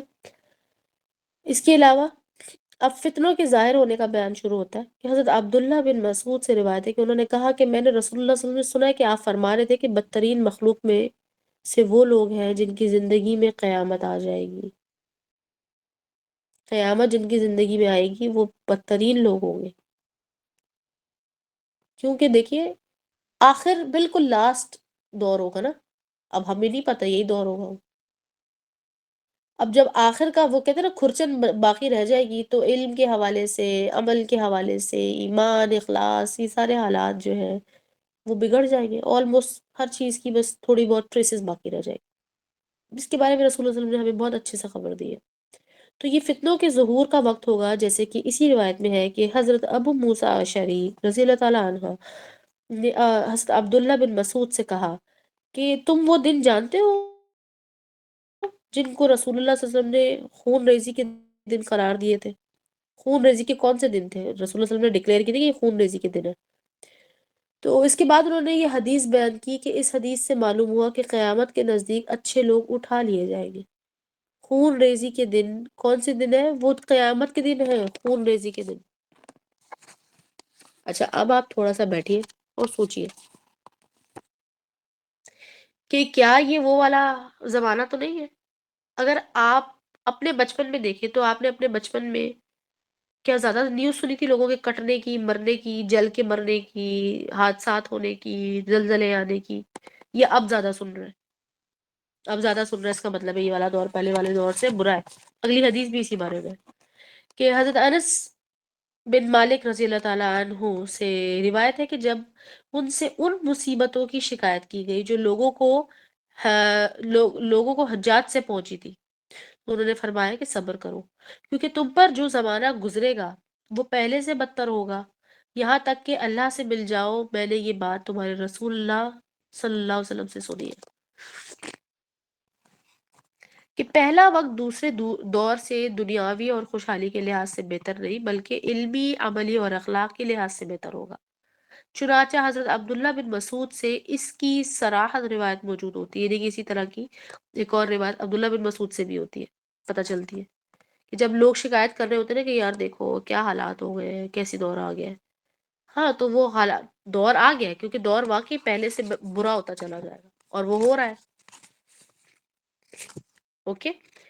علمی اعتبار سے اگر آپ دیکھیں، کیا علمی اعتبار سے دیکھیں نا کتنی زیادہ چیزیں ڈسکور ہو گئی ہیں، انوینٹ ہو گئی ہیں، کتنی ٹیکنالوجی ہے، کسی زبردست انہوں نے وٹ ایور ان کا پروٹوکال ہے، اس پروٹوکال کے اعتبار سے کوئی نئی چیز جب وہ اس کو ڈسکور کرتے ہیں وہ جلد از جلد پبلک کے لیے یوز میں بھی لے آتا ہے. وہ پہلے ایسا نہیں ہوتا، پہلے تو سالوں سال، صدی کی صدی گزر جاتی تھی، آدھی صدی گزر جاتی تھی کسی بھی ٹیکنالوجی کو ٹرائل ٹیسٹ کر کے اور پھر اس کو لوگوں تک پہنچانا. پھر وہی پریکٹیکلٹی آپ دیکھیے. اور اخلاقی لحاظ سے، اخلاقی لحاظ سے کیسے؟ اخلاقی اقدار کس کو کہتے ہیں؟ مورل کی بات نہیں ہو رہی یہاں پر. اخلاق کا مطلب یہ ہو گیا کہ لوگ اب ذرا زیادہ سویلائزڈ ہیں، پہلے اتنے سویلائزڈ نہیں تھے. سوفسٹیکیشن اینڈ ڈیسنسی زیادہ آ گئی، یعنی کہ پانی کے جیسے کہ سسٹم آ گیا ہے، پانی کا، صفائی ستھرائی کا، بلڈنگز کے بننے کی سوفسٹیکیشن، یہ ساری اخلاقی اعتبار سے پروگرس ہو گئی ہے.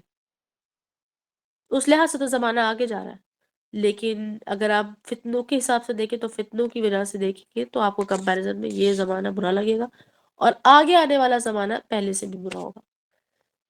ٹھیک ہے، اس بات کو سمجھ لیں. اگر ہم اس چیز کو سمجھ لیں نا، تب ہم اپنے بچوں کو اور آگے آنے والی نسلوں کے لیے کچھ نہ کچھ تیار کر سکتے ہیں. ٹھیک ہے، اس بات کو سمجھیں. یہاں پر احادیث کا سلسلہ فی الحال میں بند کر رہی ہوں، اور ایک آخری حدیث جو مجھے کہنی تھی، چھوٹی سی حدیث ہے جس کے بارے میں رسول اللہ صلی اللہ علیہ وسلم بیان کرتے ہیں، اور یہ حضرت سلمہ بن اکوا سے آپ کو ملے گی روایت کہ وہ حجاج کے پاس گئے اور حجاج نے ان سے کہا کہ اے ابن اکوا، تو ایڑیوں کے بل پھر گیا اور جنگل کا باسی بن گیا. تو حضرت سلمہ رضی اللہ تعالیٰ عنہ نے فرمایا کہ ایسا نہیں ہے، بلکہ رسول اللہ صلی اللہ علیہ وسلم نے مجھے جنگل میں رہنے کی خاص اجازت دی تھی. ایک حدیث میں ہے کہ ہجرت کے بعد جنگل میں بسیرا کرنا باعث لعنت ہے. ہاں اگر فتنہ ہو تو جنگل میں رہنا بہتر ہے. اس حدیث کے پیش نظر حجاج بن یوسف نے اعتراض کیا کہ واقعہ یہ ہے کہ شہادت عثمان رضی اللہ تعالیٰ عنہ کے بعد حضرت سلمہ بن اکوا نے مدینہ سے نکل کر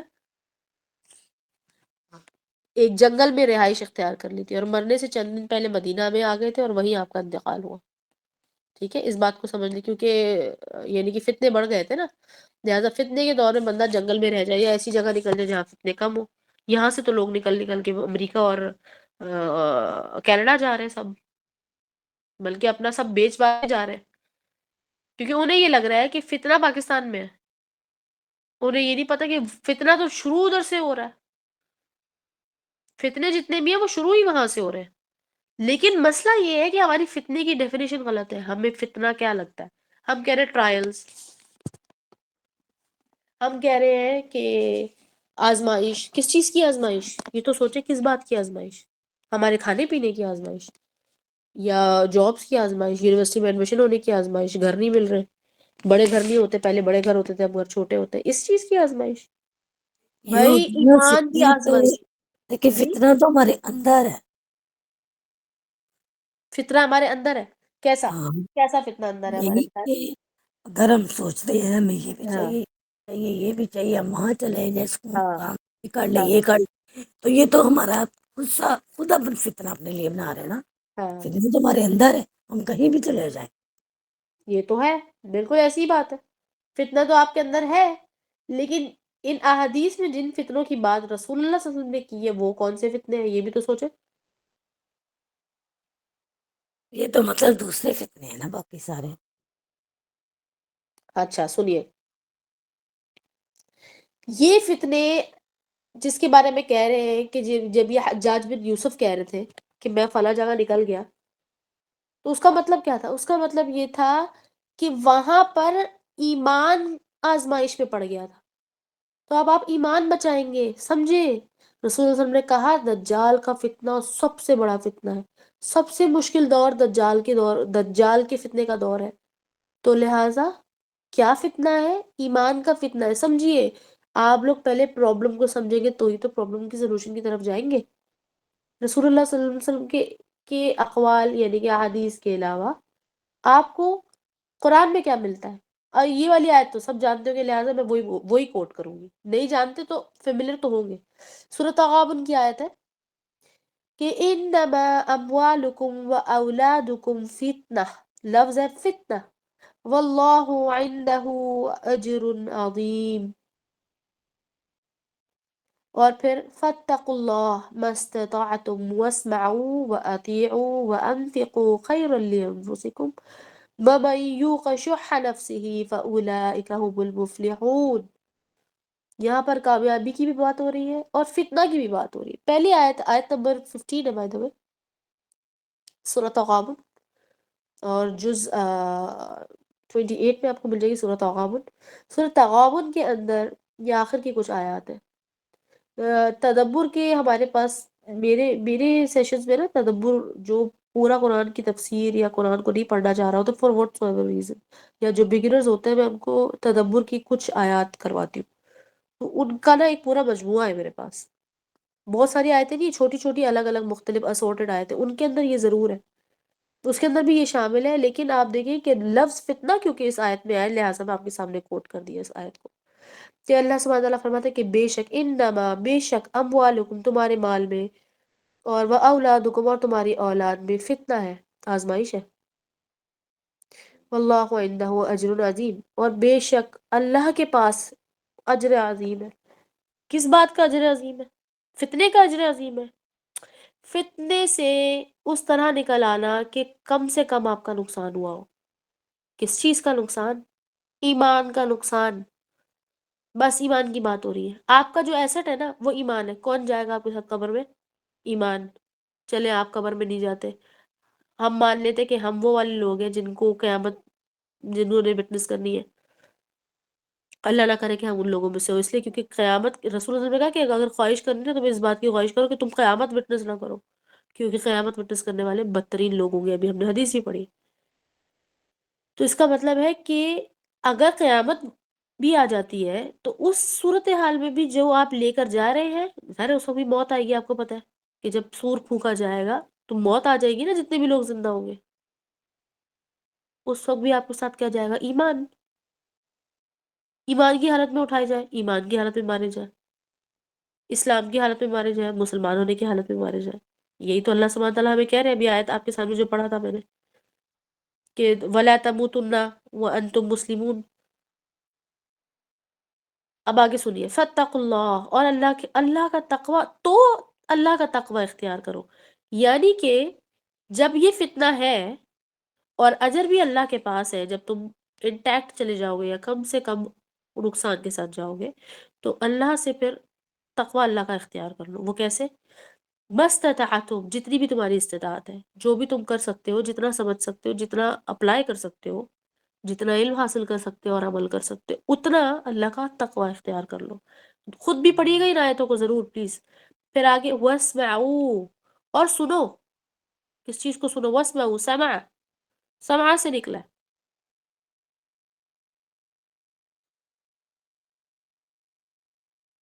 ہم کہتے ہیں نا سماعت، حس سماعت کے ہے، سننے کی حس جو ہوتی ہے ہماری.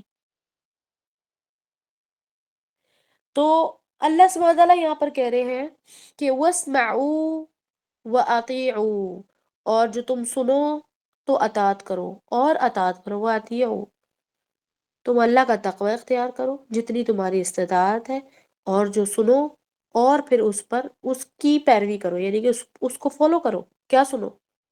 جو نالج تم سن رہے ہو، جو آیت اللہ کی سن رہے، قرآن کا کوئی حصہ، حدیث کا کوئی، اس کو تو فالو کرو.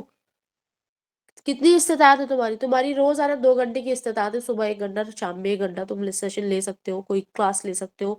تمہاری استطاعت اتنی ہے کہ تم پیڈ کلاسز نہیں لے سکتے، تم فری کلاسز لے سکتے ہو. تمہاری استطاعت اتنی ہے کہ تم روز گاڑی چلا کر جا نہیں سکتے، یا وین میں بیٹھ کے فلاں جگہ 6 گھنٹے کا کوئی کورس کرنے نہیں جا سکتے. گھر کے اندر بیٹھے ہوئے فون، ٹیبلٹ، لیپ ٹاپ، سم تھنگ، انٹرنیٹ کے تھرو تمہاری اتنی استطاعت ہے، یہ لے لو.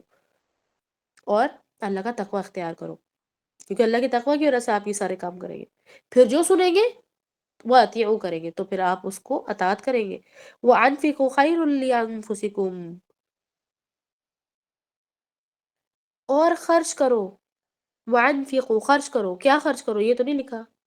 خَيْرٌ لِأَنفُسِكُمْ، یہی تمہاری ذاتوں کے لیے، تمہارے نفسوں کے لیے یہی اچھا ہے، خیر ہے، یہی خیر ہے. کیا خرچ کرو؟ اپنی ذات کو خرچ کرو، اپنے جسم کو، اپنی ایفرٹس کو، اپنی مینٹل کیپیبلٹی کو، اپنی فزیکل اسٹرینتھ کو، اپنی عقل کو، اپنی آنکھوں کو، اپنی زبان کو، کانوں کو، ہاتھوں کو، ان کو خرچ کرو اللہ کے راستے میں. پیسوں کی تو بات ہی نہیں آ رہی ہے، نفقہ کی بات ہو رہی ہے. وَأَنفِقُوا خَيْرًا لِأَنفُسِكُمْ، یہی تمہارے لیے خیر ہے. وَمَن يُوقَ شُحَّ نَفْسِهِ، اور آپ میں سے جو کوئی بھی بچ گیا یا پھر بچا لیا گیا. یوقا کا مطلب ہوتا ہے بچا لیا گیا. شح نفسی، شح نفسی کا مطلب ہے آپ کے نفس کی خواہشوں سے. اب خواہشیں کا غور سے سنیے گا، خواہشوں کے لیے ہوا استعمال ہوتا ہے. شح کا مطلب ہوتا ہے نفسی، یعنی کہ آپ کی نفسوں کی جو سیلف سینٹرڈنس ہوتی ہے نا، اس کو ہم کہتے ہیں کہ بہت زیادہ یہ سیلفش ہے بندہ. اردو میں کیا کہتے ہیں اس کو؟ خود غرض ہے. تو ہم کیا کرتے ہیں؟ ہم خود غرضی دکھاتے ہیں نا بہت ساری چیزوں میں. نفس تو ہوتا ہے خود غرض ہے. آپ کو پتہ ہے کہ تزکیہ کا بہترین طریقہ کیا ہے؟ تزکیہ کا شارٹیسٹ سمپل میتھڈ یہ ہے کہ آپ نے وہ چیزیں جو آپ اپنے لیے کر رہے ہیں اس کو چھوڑ دیں، جو آپ اللہ کے لیے اور اللہ کی مخلوق کے لیے کر رہے ہیں اس کو جاری رکھیں. یا پھر جو کچھ بھی آپ کر رہے ہیں اس کے اندر آپ کی جو نیت ہے نا، صرف اس کو چینج کر لیں کہ آپ اپنے اندر سے ہٹا کے اس کو دوسروں کی طرف کر دیں نیت کو، کہ میں دوسروں کے لیے کر رہا ہوں، اللہ کی مخلوق کے لیے کر رہا ہوں، اللہ راضی ہو جائے، اللہ مجھے معاف کر دے، فلاں بندے کے لیے بھلائی کر رہا ہوں، فلاں بندے کو معاف کر رہا ہوں، فلاں بندے کے لیے ہیلپ کر رہا ہوں، فلاں بندے سے بات کر رہا ہوں، فلاں بندے کی کاؤنسلنگ کر رہا ہوں، فلاں بندے کو پیسے دے رہا ہوں، فلاں بندے کو کھانا کھلا رہا ہوں. وہ بندہ کون ہو سکتا ہے؟ آپ کے گھر والے بھی ہو سکتے ہیں، شوہر، بچے، ماں باپ، ساس سسر، دیگر لوگ. ٹھیک ہے، یہ آپ نے اپنے نفس کو اس طرح خرچ کیا تو آپ نے سیلفشنس سے بچ گئی. یہ تزکیہ کی آیت ہے، ذرا غور کیجیے گا. فَأُولَئِكَ هُمُ الْمُفْلِحُونَ، تو یہی وہ لوگ ہیں. فَأُولَئِكَ لکھا ہوا ہے، تو یہی وہ لوگ ہیں ہم المفلحون، جو فلاح پانے والے ہیں. فلاح کیا ہوتی ہے؟ ایفرٹ ڈالیں گے آپ کو کامیابی مل جائے گی. فلاح کی آیت ہے، آیت فلاح کیا ہے؟ یہ ہے. اور کہاں ملے گی؟ سورۃ المومنون کی شروع کی آیات میں ملے گی آپ کو. قد افلح المومنون، وہاں تو کہہ ہی یہ رہے ہیں اللہ سبحانہ وتعالیٰ کہ فلاح وہی پائے گا جو مومن ہے. مومن کون ہے؟ جو ایمان والا ہے. ایمان والا شخص کیا کرے گا؟ اللہ کا تقوی اختیار کرے گا. اللہ کا تقوی کیسے آئے گا؟ علم سے آئے گا بس. اور جس کو تقوی اور ایمان کی فکر ہوگی وہ فتنوں سے اس طرح نکلے گا جیسے کہ طریقہ بتایا گیا نکلنے کا. بس اب یہ فتنہ ہمیں لے کے کہاں جا رہا ہے؟ لے کے ہمیں آخرت اور قیامت کے پاس ہی لے کر جا رہا ہے. تو پہلے تزکیہ کیجئے. تزکیہ کی آیت یہ سامنے ہے آپ کے. پھر جو کچھ آپ کے سامنے آج جو سیکھا اس پر عمل کیجئے. کیسے عمل کریں گے؟ ہم نے تو صرف سنا تھا، ہمیں تو یاد ہی نہیں ہے. لکھیں گے تو یاد ہو جائے گا. جو چیز آپ لکھیں گے وہ مجھے تھوڑی دکھانی ہے آپ نے، وہ آپ کی اپنی ذات کے لیے یا پھر آخرت میں اس کا اس پیپر کا اس پین انک پینسل کا وزن ہوگا، اور وہ آپ کے نام اعمال میں اجر حسنات کے طور پر ڈال دیا جائے گا. اور کیونکہ آپ لکھیں گے تو آپ کا دماغ اس کو رجسٹر کرے گا. جب آپ کا دماغ رجسٹر کرے گا تو کراس کریکشن کی صورت میں آپ کو کسی وقت، آج کل پرسوں 2 سال بعد، 1 سال بعد، ہو سکتا ہے 6 مہینے بعد، وہ چیز کام آ جائے گی انشاءاللہ. لہٰذا اللہ سبحانہ تعالیٰ نے کیا کہا؟ اللہ سبحانہ تعالیٰ نے قرآن میں فرمایا، سورۃ العلیٰ میں بھی ہے اور دیگر جگہوں پر بھی ہے. اللہ سبحانہ تعالیٰ نے فرمایا کہ ریمائنڈر جو ہوتا ہے، یاد دہانی، مومنوں کو نفع دیتی ہے. مومنوں کو نفع دیتی ہے، یہ نہیں کہا انسانوں کو نفع دیتی ہے، مومنوں کو نفع دیتی ہے یاد دہانی کرنا. جو ایمان والا وہ فلاں بولے گا، ایک دم سے اس کو کوئی چیز یاد آئی کہ ہاں فلاں بات، یہ چیز تھی، وہ چیز تھی، ہاں میں نے وہاں کی تھی، وہاں سنی بات، یاد یہ نہیں سنی، کہاں سنی تھی یہ یاد نہیں ہے، لیکن بات یاد ہے. اس بات میں یہ تھا چلو اب میں نے یہ چیز کرنا چھوڑ دی تھی، میں کرتا ہوں. یا یہ فلاں عمل میں کرتا ہوں اور بہت ٹائم سے کر رہا ہوں، تو اس کا جو فضیلت ہے نا وہ میرے سے ڈیمینش ہو گئی، تو وہ یاد آ گیا کہ اس کا اجر کیا ہے، اور پھر وہ بندے کی موٹیویشن بڑھ جاتی ہے. اس کو کہتے ہیں ایمان تازہ ہو جانا. ایمان پر کام کریں، ایمان پر کام کریں گے تو آخرت پہ کام کرنا ہی پڑے گا، کرنا ہی کرنا ہے، ورنہ ہمارا ایمان کیا ہے؟ ادھورا ہے. ادھورے ایمان کے ساتھ ہم کہاں جائیں گے؟ اللہ کے آگے نہیں جا سکتے. کیونکہ آخرت جب ہم وٹنس کریں گے نا تو ہماری آنکھیں، دماغ، ہر چیز 14 طباق روشن ہو جائیں گے. قبر اندھیری ہوتی ہے لیکن یہ حقیقت دیکھنے کے بعد دماغ اتنا روشن ہو جائے گا، جو وہ جسم کو بٹھایا جائے گا نا جب روح واپس داخل کی جائے گی. اوہ یہ تھی حقیقت، میں کیا کر رہی تھی بیٹھی ہوئی. میں اس بات پہ پریشان ہو رہی تھی کہ اگلا دن میں نے صبح کیسے اٹھنا ہے، یا فلاں ویکینڈ کیسے پلان کرنا ہے. شادی آ رہی ہے 2 مہینے کے بعد، اس کا کیا کروں گی میں. یہ معاملات ہیں، ہماری پرائیورٹیز خراب ہیں. جب اللہ سبحانہ تعالیٰ نے جو قبر کے 3 سوال ہیں نا، یہ پورا ٹاپک ہے، یہ میرے کورس کا حصہ ہے. ہم نے جب کورس کیا تھا ہمیں بھی بیسک 3 چیزیں کرائی تھی. قبر کے 3 سوال، عقیدہ پڑھایا تھا، نماز نبوی پڑھائی تھی، اور قرآن ابھی نہیں پڑھایا، ابھی بیسک چیزیں پڑھائی جا رہی ہیں. قرآن پڑھنا سکھا رہے ہیں، تجوید سکھا رہے ہیں. تجوید بھی کون سی؟ بیسک. قبر کے 3 سوال مشہور مشہور کتاب ہے ویسے تو یہ. قبر کے 3 سوالوں میں سے ایک سوال کیا ہے؟ من ربو کا، تمہارا رب کون ہے؟ کون ہے آپ کا رب؟ یہ تو نہیں کہہ رہے ہو تمہارا معبود کون ہے. وہ پوچھ رہے ہیں، فرشتے آ کے پوچھیں گے آپ کا رب کون ہے. رب کا مطلب ہوتا ہے سینٹر پوائنٹ، جس کی وجہ سے آپ جس کے اطراف گھوم رہے تھے. پتہ چلا قبر میں گئے تو معلوم چلا میرا رب تو نعوذ باللہ میرے بچے تھے. میری زندگی تو میرے بچوں کے اطراف گھومتی تھی. یا میرا ایک بیٹا ہے، میرے ایک بیٹے کے درمیان گھومتی تھی. وہ خواتین ایسی بھی کرتی ہیں نا کہ بیٹیاں چاہے جتنی بھی ہو، ایک بیٹا اس کے اطراف پاگل دیوانی ہوئی پھرتی ہے. یا میرے ماں باپ ہیں، میں تو اپنی ماں کے اطراف گھومتی رہتی ہوں. وہی ماں کی بھی خدمت کرنا بہت بڑا اس کا اجر ہے، اللہ راضی ہوتے ہیں. تو لہٰذا ماں کے لیے میں نے سب کچھ قربان، جی نہیں، ایمان نہیں قربان کرنا آپ کو. بہت کم ایسے لوگ ہیں جو کہیں گے کہ میرا رب اللہ ہی ہے. وہی رب ہے جو معبود بھی ہے. میرا رب بھی میرا وہی تھا، میری پرائیورٹی وہی تھی. رب کو آپ سمجھ لیں، اپنے دماغ میں کانسیپٹ چینج کر لیں. رب کو کر لیں آپ priority. What is your priority, یا what was your priority when you were alive. کیا پرائیورٹی تھی؟ اللہ کی رضا. ٹھیک ہے، اللہ کی رضا آپ کی پرائیورٹی ہے، تو پھر اللہ کو جانتے ہیں آپ. اللہ کو کیا چاہیے؟ نمازیں آپ کی. ایمان کیوں چاہیے اللہ کو آپ کا؟ سوچیے ذرا، کیا ہم اللہ سبحانہ تعالیٰ کو جانتے ہیں؟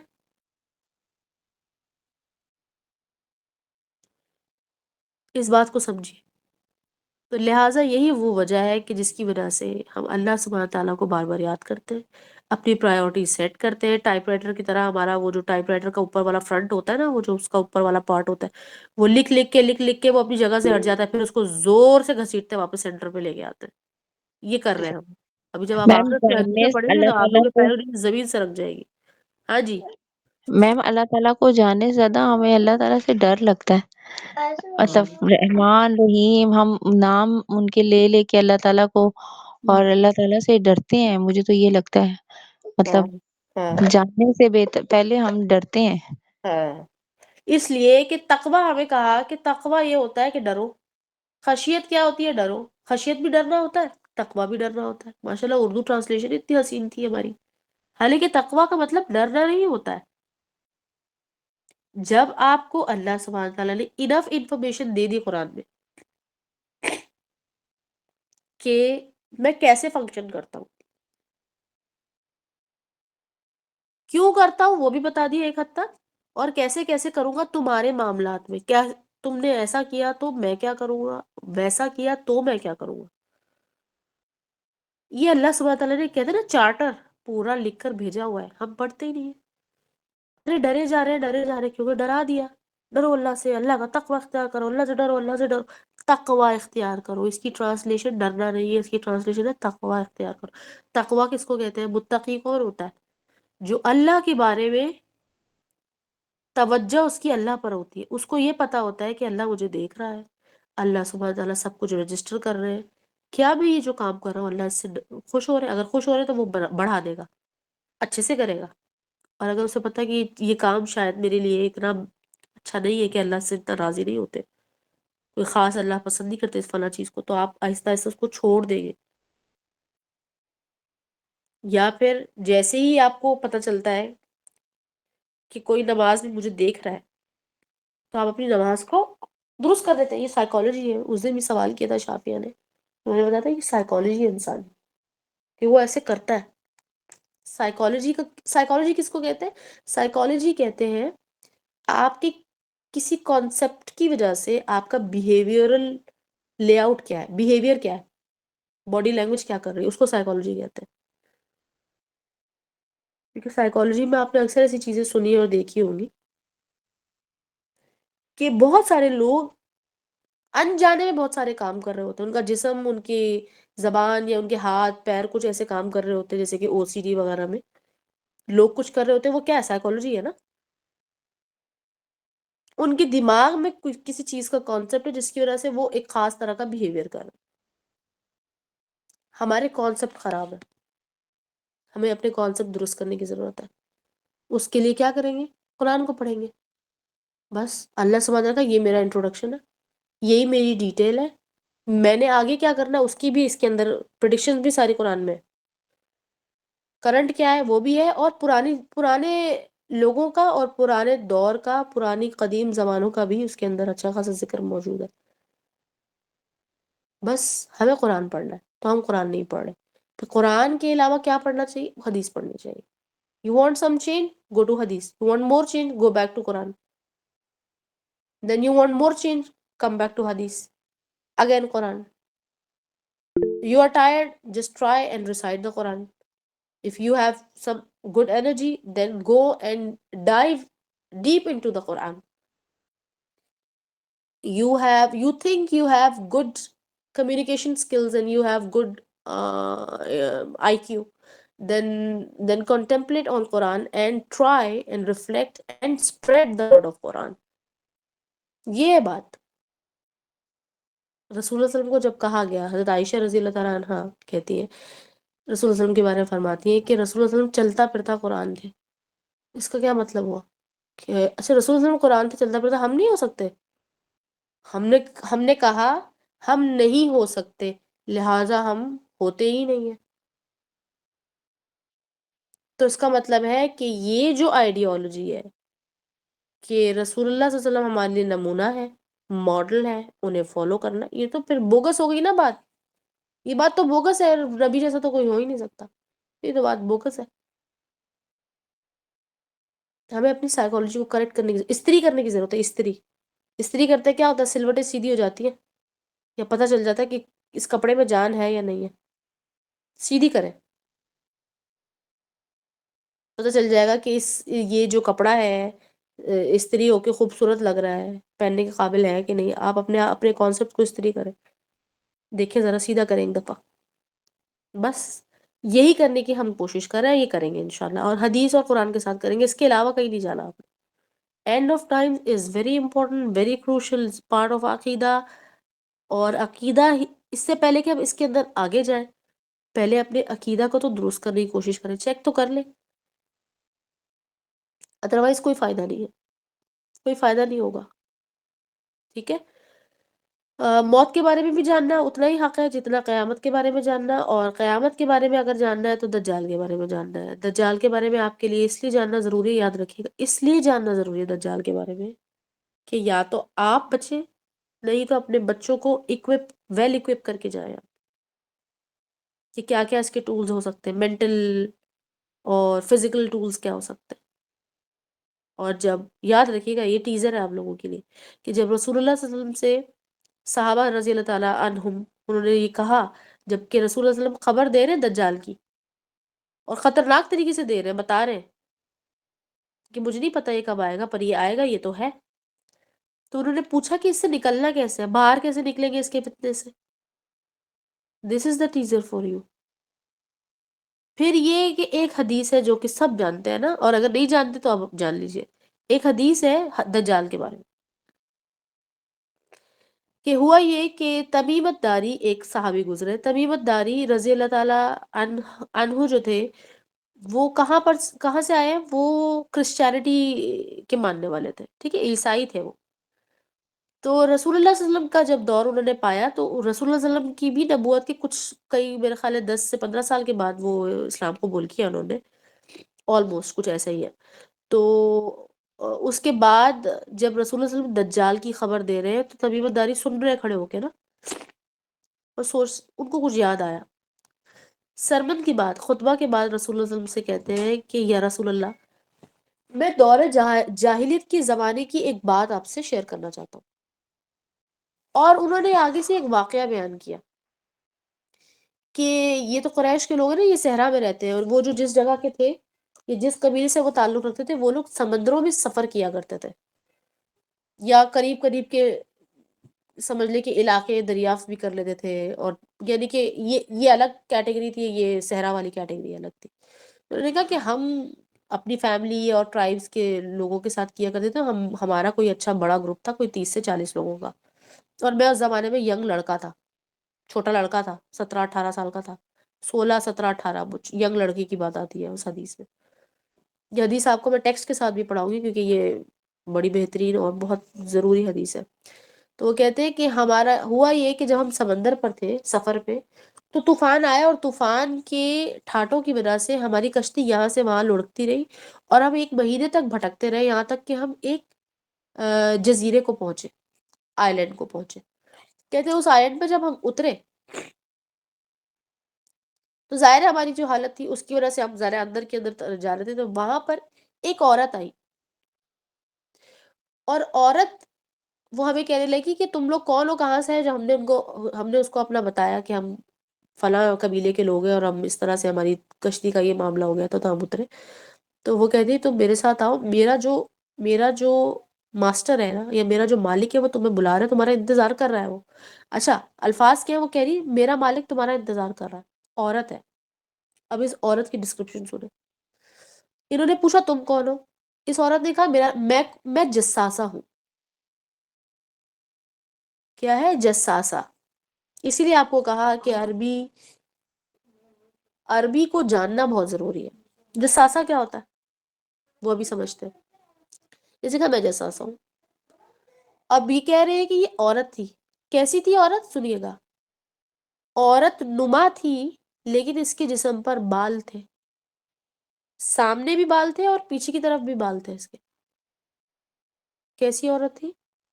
کوئی درندہ ٹائپ کی عورت تھی، ویری اسٹرینج لکنگ. اب کہتے ہیں کہ ہم نے اسے فالو کیا، اور وہ ہمیں ایک غار کی طرف لے گئی، اندر ہی اندر، جہاں پر کیا ہوتا تھا، جہاں پر ایک بہت بڑے جسامت، قد، قامت اور اٹھان کا ایک مخلوق تھی، یا کہہ سکتے ہیں کہ انسان نما مخلوق تھی، جو کہ زنجیروں سے جکڑا گیا تھا. گردن پہ اس کے بہت بڑا طوق تھا، اور اس کے ہاتھ پیر سارے کے سارے زنجیروں میں جکڑے ہوئے تھے. اور وہ اوپر کی طرف جاتا تھا، پھر زنجیروں کی وجہ سے، اس کی لمٹ کی وجہ سے واپس نیچے آ جاتا تھا، پھر اوپر کی طرف جاتا تھا ایسے پریشر سے جیسے راکٹ جاتا، پھر واپس نیچے آ جاتا. وہ کہہ لیں گی یہ میرا ماسٹر. میرا مالک یہ ہے، اس نے تمہیں بلایا، تمہارا انتظار کر رہا ہے. انتظار کیوں کر رہا ہے؟ اسے کیسے پتا تھا؟ انتظار تو بھیا آپ جب کرتے ہیں نا، آپ you are expecting someone. اب اس نے ایک سیریز آف سوال کی، یہ بہت لمبی حدیث ہے. اس کے بارے میں تمیمت داری کہتے ہیں، اور تمیمت داری کے ساتھ جو اور دیگر ساتھی تھے نا، انہوں نے بھی اس کو بعد میں کوٹ کیا ہے. تمیمت داری کیونکہ صحابی ٹھہرے اور مشہور صحابی تھے، لہٰذا ان کی حدیث بہت مشہور ہے، اور بھی روایت ہے اس کی. تو تمیمت داری کہتے ہیں یہ جو شخص تھا، اس کی ایک آنکھ تھی، دوسری آنکھ اس کی کچھ تھی اور نہ ہونے کے برابر تھی. کیسے؟ کیونکہ رسول اللہ صلی اللہ علیہ وسلم جب دجال کو بیان کر رہے تھے تو رسول اللہ صلی اللہ علیہ وسلم نے کہا کہ یہ دجال کی ایک آنکھ، یہ ایک آنکھ والا ہے، اس کی ایک آنکھ ہے، اس کی دوسری آنکھ جو ہے، دوسری آنکھ پر آپ سمجھ لیں کہ اسکن آئی ہوئی ہے. رسول اللہ صلی اللہ علیہ وسلم نے جو بیان کیا نا لفظ، کہا کہ اناب کے جیسا ہے. اناب کس کو کہتے ہیں؟ گریپ کو کہتے ہیں. پکے ہوئے انگور کے جیسی آنکھ ہے اس کی، دوسری سائڈ باہر نکلی بلج ہوئی ہوئی ہے، اس پر اسکن ہے. تو تمیمت داری جب یہ ڈیٹیل سن رہے تھے انہیں سارا وہ واقعہ یاد آ گیا، کیونکہ سال ہو گئے تھے کافی، اور ان کی ایج کوئی سمجھ لے کہ مڈل ایج، اور آلموسٹ اراؤنڈ 35 سے اوور 45 کے انڈر یہ ایج تھی ان کی. تو سوچے کہ جب وہ ینگ تھے تو ان کو یہ بات یاد آئی ہوگی، کیونکہ ظاہر ذکر نکلا تو بات یاد آ گئی.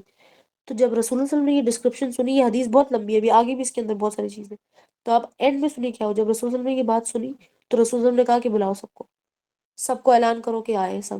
جب آئے تو ایک روایت کے مطابق عصر کا وقت تھا، تو عصر میں جب لوگ آئے اور خواتین بھی آ گئی کہ رسول اللہ صلی اللہ علیہ وسلم نے بلایا ہے، تو یقیناً کوئی وحی آئی ہوگی. تو رسول اللہ صلی اللہ علیہ وسلم نے نماز پڑھائی، نماز کے بعد سب کی طرف مخاطب ہوئے، ممبر پر چڑھے اور مخاطب ہوئے، کہا کہ اے لوگوں میری بات کو غور سے سنو. آج میں نے تمہیں کسی وحی کے نزول کی خبر نہیں دینی، نہ ہی تمہیں کسی شریعت کے اصول کا بتانا، کسی حکم کا نہیں بتانا، بلکہ تمہیں اس چیز کی خبر دینی ہے جس کے بارے میں تمہیں ہمیشہ ڈراتا آیا ہوں، دجال کے بارے میں. یہ سنو تمیمت داری کیا کہتا ہے. تو تمیمت داری نے جو چیز نریٹ کی تھی وہ ساری کی ساری بیان کر دی رسول اللہ صلی اللہ علیہ وسلم نے. اور رسول اللہ کہتا ہے اللہ کی قسم، خدا کی قسم، یہ سچ کہتا ہے، وہ دجال ہی تھا. اب سوال یہ پیدا ہوتا ہے کہ رسول صلی اللہ علیہ وسلم almost 1500 years ago, 1400 years ago آپ کہہ سکتے ہیں، 14 اینڈ ہاف سم تھنگ، اور یہ انہوں نے اس وقت نریٹ کی ہے. تو وہ 1500 سال سے زندہ ہے. اور دجال تو رسول صلی اللہ علیہ وسلم نے جب دیگر حدیث آپ پڑھیں گے تو اس سے آپ کو پتہ چلے گا کہ ایک انسان ہے، یہ پیدا ہوگا، اس کے ماں باپ بھی ہوں گے، اس کی بیوی بھی ہوگی. تو یہ کیا چیز ہے جس کے بارے میں یہ کہہ رہے ہیں؟ یہ الگ دجال ہے، وہ الگ دجال ہے. اور یہ جساسہ کیا ہے؟ واٹ از جساسہ؟ یہ دجال کی خبریں عجیب و غریب، یہ ایک مسٹیریس قسم کی انفارمیشن ہے. اور رسول صلی اللہ علیہ وسلم گھبرا گئے ہیں اس کی ایگزسٹنس سے. زندہ ہے، اچھا یہی ہے، کسی آئی لینڈ میں ہے. یہ حدیث میں نے اپنے بچوں کو جب بتائی تو میرے بچے پوچھنا شروع ہو گئے. اچھا اس کی پلیسمنٹ بھی موجود ہے باقاعدہ. آپ کو میں یہ بھی بتا دوں کہ جب عرب کی بات ہو رہی ہے، مکہ کی بات ہو رہی ہے، طائف کی بات ہو رہی ہے، مدینہ کی بات ہو رہی ہے، وہی کے ویئر اباؤٹس کے اوشن کی بات ہو رہی ہے، تبھی وہ داری وہی کہیں سے آئے نا. کہاں سے آئیں گے؟ ریڈ سی سے آئے ہوں گے، عربین سی سے آئے ہوں گے. کتنی دور ہوگا وہ آئلینڈ؟ آیا کیوں نہیں ابھی تک یہ واپس؟ یہ نکلا کیوں نہیں؟ اس نے اس وقت کہا تھا دجال نے، جو آگے کی ڈیٹیل ہے اس میں آخر میں اس نے کہا کہ میں عنقریب میں نکلنے والا ہوں، جب مجھے اللہ کا حکم ہوگا میں اللہ کی اجازت سے کھول دیا جاؤں گا، یہ ساری زنجیریں کھول دی جائے گی اور میں باہر نکل آؤں گا، اور یہ ساری پھر میں آگے فتنہ پھیلاؤں گا. وہ بھی اس نے بڑا کچھ بتایا آگے. تو اس بات کو سمجھیے کہ یہ ہے کیا آلریڈی، تو یہ ابھی تک نکلا کیوں نہیں؟ اور اگر یہ ہے تو ڈسکور، یا تو ڈسکور ہو چکا ہوتا. اتنی عجیب و غریب مخلوق ہے، اس کو یہ بھی پتا ہے کون آنے والا تھا، کون جانے والا ہے. اس کو خود اس طریقے سے زنجیریں کس نے ڈالی ہوئی ہے؟ کہاں چلے گئے تھے یہ لوگ؟ ایسے دجال کا سورہ کہف سے کیا تعلق ہے؟ سورہ کہف میں بھی ساری چیزیں عجیب و غریب ہو رہی ہیں. کچھ سمجھ میں نہیں آ رہی. بندے چلے گئے غار میں، سو گئے، جا کے نکل کے آئے 300 سال کے بعد. پھر حضرت موسیٰ علیہ السلام خضر سے ملتے ہیں اور کہتے ہیں کہ مجھے اس مقام پر بتا دینا، اپنے بھائی کو کہہ رہے ہیں مجھے اس مقام پر بتا دینا کہ جہاں پر یہ مچھلی جو ہے وہ زندہ ہو جائے گی. مچھلی زندہ ہو جائے گی، مچھلی زندہ ہو رہی ہے. وہ وہاں پر جا کے بندے کو ڈھونڈ رہے ہیں، ایک ٹنل میں چلے گئے ہیں. اب وہ ان کو لے کے جا رہے ہیں ایک جگہ پہ خضر. اور کہہ رہے تم چپ رہنا، تم صبر نہیں کر سکو گے میں جو کروں گا. اسے فیوچر پتا چل رہا ہے. پھر ذوالقرنین کا ذکر آ گیا. ذوالقرنین بھی عجیب و غریب جگہوں پر. اس کا ہمارے سے کیا تعلق؟ ہماری ذات سے اس کا کیا لینا دینا؟ Just because they are very mysterious, supernatural kind of stories, so we have to go through them just because they're in the Quran. Then do you think Quran is not to the point? یہ ہمارے ایمان کو challenge کرنے والی سورہ ہے. یہ سورہ ہمارے ایمان کو بہت برے طریقے سے چیلنج کر دیتی ہے، اس لیے کیونکہ ہم ان ساری چیزوں پہ، سپر نیچرل یا پھر پیرانارمل چیزوں پر کیسے بلیو کریں جو کہ قرآن کے اندر لکھی ہوئی ہے. اور اگر ہم بلیو نہ کریں تو اس کا مطلب قرآن پر ایمان نہیں ہے. ہمارا قرآن پر ایمان نہیں تو ہمارا ایمان نامکمل ہے. یہ تو بہت گمبھیر سچویشن ہے. اس کا مطلب ہے کہ اس کو ڈگ ان کرنا پڑے گا. اور سائنٹیفک ایویڈنس پہ مت جائیے گا پلیز. قرآن کو قرآن کی نظر سے ہی دیکھنا ہے یا پھر حدیث کی لینس سے دیکھیں بس. یہ ایمان کا تقاضا ہے. اور سائنس کو آپ دیکھ سکتے ہیں لیٹر آن. یہ نہیں کہے کہ سائنس پروف کرے گی تب میں قرآن کو مانوں گی. نہ نہ نہ نہ. آپ کہیں کہ قرآن سے میں نے یہ بات سمجھ لی، اب سائنس نے بھی کر لی، واہ واہ کیا بات ہے. قرآن پہلے سے آیا، سائنس بعد میں آئی ہے. اور سائنس ویسے بھی بہت لیٹ ہے. ابھی بہت ساری چیزیں جو اس نے کی نہیں ہے، جیسے کہ اتنے اس کے پاس سوفسٹیکیٹڈ ٹولز، آلات، کیسے کیسے ایکوپمنٹس تھے. ہے ایپریٹس کہ سمندر کی ڈیپتھ اور یہ وہ سب چیزیں وہ چیک کرے. وہ کہہ رہے سمندر کے اندر بھی سمندر ہوتا ہے، سمندر میں ریور بھی ہوتا ہے، فلاں ہوتا ہے، فلاں ہوتا ہے، فلاں ہوتا ہے. ان کو یہ نہیں سمجھ میں آیا ٹائٹینک کی طرح. انہیں یہ نہیں سمجھ میں آیا کہ اس کی فرعون کی لاش کا اچانک سے خود نکل آئی. کوئی ڈھونڈنے تھوڑی کہتے ہو، باہر آ گئی تھی جب اللہ کا حکم ہے. اللہ سبحانہ وتعالیٰ قرآن میں کہتے ہیں کہ میں جب چاہتا ہوں زمین اور آسمان کے جو خزانے ہوتے ہیں نا وہ باہر کر دیتا ہوں، باہر نکال دیتا ہوں جب میں چاہتا ہوں. اور جب آیا ہے وہ نشانی، جب سامنے آئی ہے فرعون کی لاش جب سامنے آئی، وہ کوئی اللہ سبحانہ وتعالیٰ اپنے جوہر نہیں دکھا رہے تھے، صرف اور صرف قرآن کی وہ بات ثابت کر رہے تھے. اینڈ سیکنڈ پوائنٹ کیا تھا؟ Being marking the start or marking the beginning of the end of times, and 100 years have already passed. اس بات کو یاد رکھیں کہ 100 سال گزر چکے ہیں. اب ہمارے پاس کتنا وقت بچے گا؟ 400 سال. 400 سال بچے. آپ کو پتہ ہے کہ قرآن کے اندر اتنی ڈیٹیلز تو یہ والی موجود نہیں، کیونکہ دیگر ڈیٹیلز موجود ہے، حدیث میں ڈیٹیل موجود ہے. تو حدیث کو if you put all the ahadith together آپ کو ایک ٹائم لائن بھی نظر آ جائے گی. ٹھیک ہے. لہٰذا انشاءاللہ آگے کے سیشنز میں ہم ان ساری چیزوں کو ٹچ کریں گے. جیسے کہ ہم یہاں تک پہنچ گئے، ہم ایمان، علم، عقیدہ اور آخرت، اور آج کچھ دجال کی کچھ ٹیزر بھی ہم نے دیکھے، لیکن حدیث کے حساب سے دیکھے. جتنی بھی چیزیں آپ کے سامنے میں نے آج بیان کی ہے اس میں سے کچھ بھی ضعیف یا احسن نہیں تھا، سب کچھ صحیح تھا. آپ کو ڈبل چیک بھی کر سکتے ہیں. اور اب ہم جائیں گے نیکسٹ سیشن میں انشاءاللہ. نیکسٹ سیشن میں ہم ایک ڈاکیومنٹری دیکھیں گے. اب پہلے سے میں کہہ رہی ہوں کہ ہم نے دیکھنی، لیکن اب میں بتا رہی ہوں کہ انشاءاللہ نیکسٹ سیشن میں ہم دیکھیں گے. اس ڈاکیومنٹری کو ہم نے ان سیشن ہی دیکھنا ہے بس. اس کے بعد سے کچھ سوال جواب ہے جو دیکھنے، اور یہ دیکھنے کہ اس ڈاکیومنٹری میں ہمیں دجال کے متعلق کیا کچھ پتا چل رہا ہے. کیا کوئی ایسی چیز تو نہیں بتائی جا رہی جو ہمارے اعتراف ہی ہے اور ہم اس پر نظر نہیں ڈال پا رہے. یہ ایسی چیزیں جو ہمارے اعتراف موجود ہے، کھانے پینے استعمال کرنے کے چیزوں میں، اٹھنے بیٹھنے سونے جاگنے بات کرنے، ان چیزوں میں وہ تمام آثار موجود ہیں اور ہمیں کنفیوز کر رہے ہیں، لیکن ہم سمجھ نہیں پا رہے، ہم اس کو اخذ نہیں کر پا رہے. ہو سکتا ہے اس ڈاکیومنٹری کو دیکھنے کے بعد کہ بہت سارے کنفیوژنس کلیئر ہو جائیں گے. یا تو آپ اس کو کہتے ہیں نا، یا تو آپ گڈ بکس میں چلے جائے گا یا بیڈ بک میں چلی جائے گی آپ کے وہ کانسیپٹس اینڈ کنفیوژنس انشاءاللہ.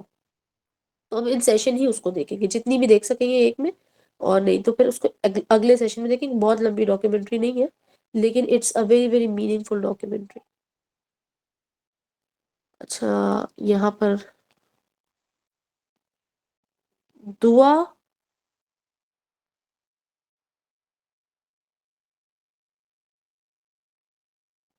ہاں جی، سیشن تو کمپلیٹ ہو گیا لیکن آپ لنک چینج کیجیے گا نا. اچھا، اور دعا سے یاد آیا کہ پچھلے سیشن میں بھی میں نے آپ لوگوں کو بتایا تھا کہ رسول صلی اللہ علیہ وسلم نے جو ہمیں دعا سکھائی ہے وہ آپ کو نماز نبوی میں مل جائے گی. یہ مسنون دعا ہے. فتنے مسیح دجال سے بچنے کی جو دعا ہے ہر نماز میں کرنی ہے آپ نے. شیئر کی ہوئی ہے ابھی. شیئر کیا آپ نے؟ ہاں جی ابھی شیئر کی میں نے. ٹھیک ہے، بارک اللہ فی، ویری گڈ. تو آپ اس کو دیکھ لیں، یہ دعا آپ کو قرآن میں نہیں ملے گی لیکن یہ تشہد میں پڑھنے کی دعا ہے.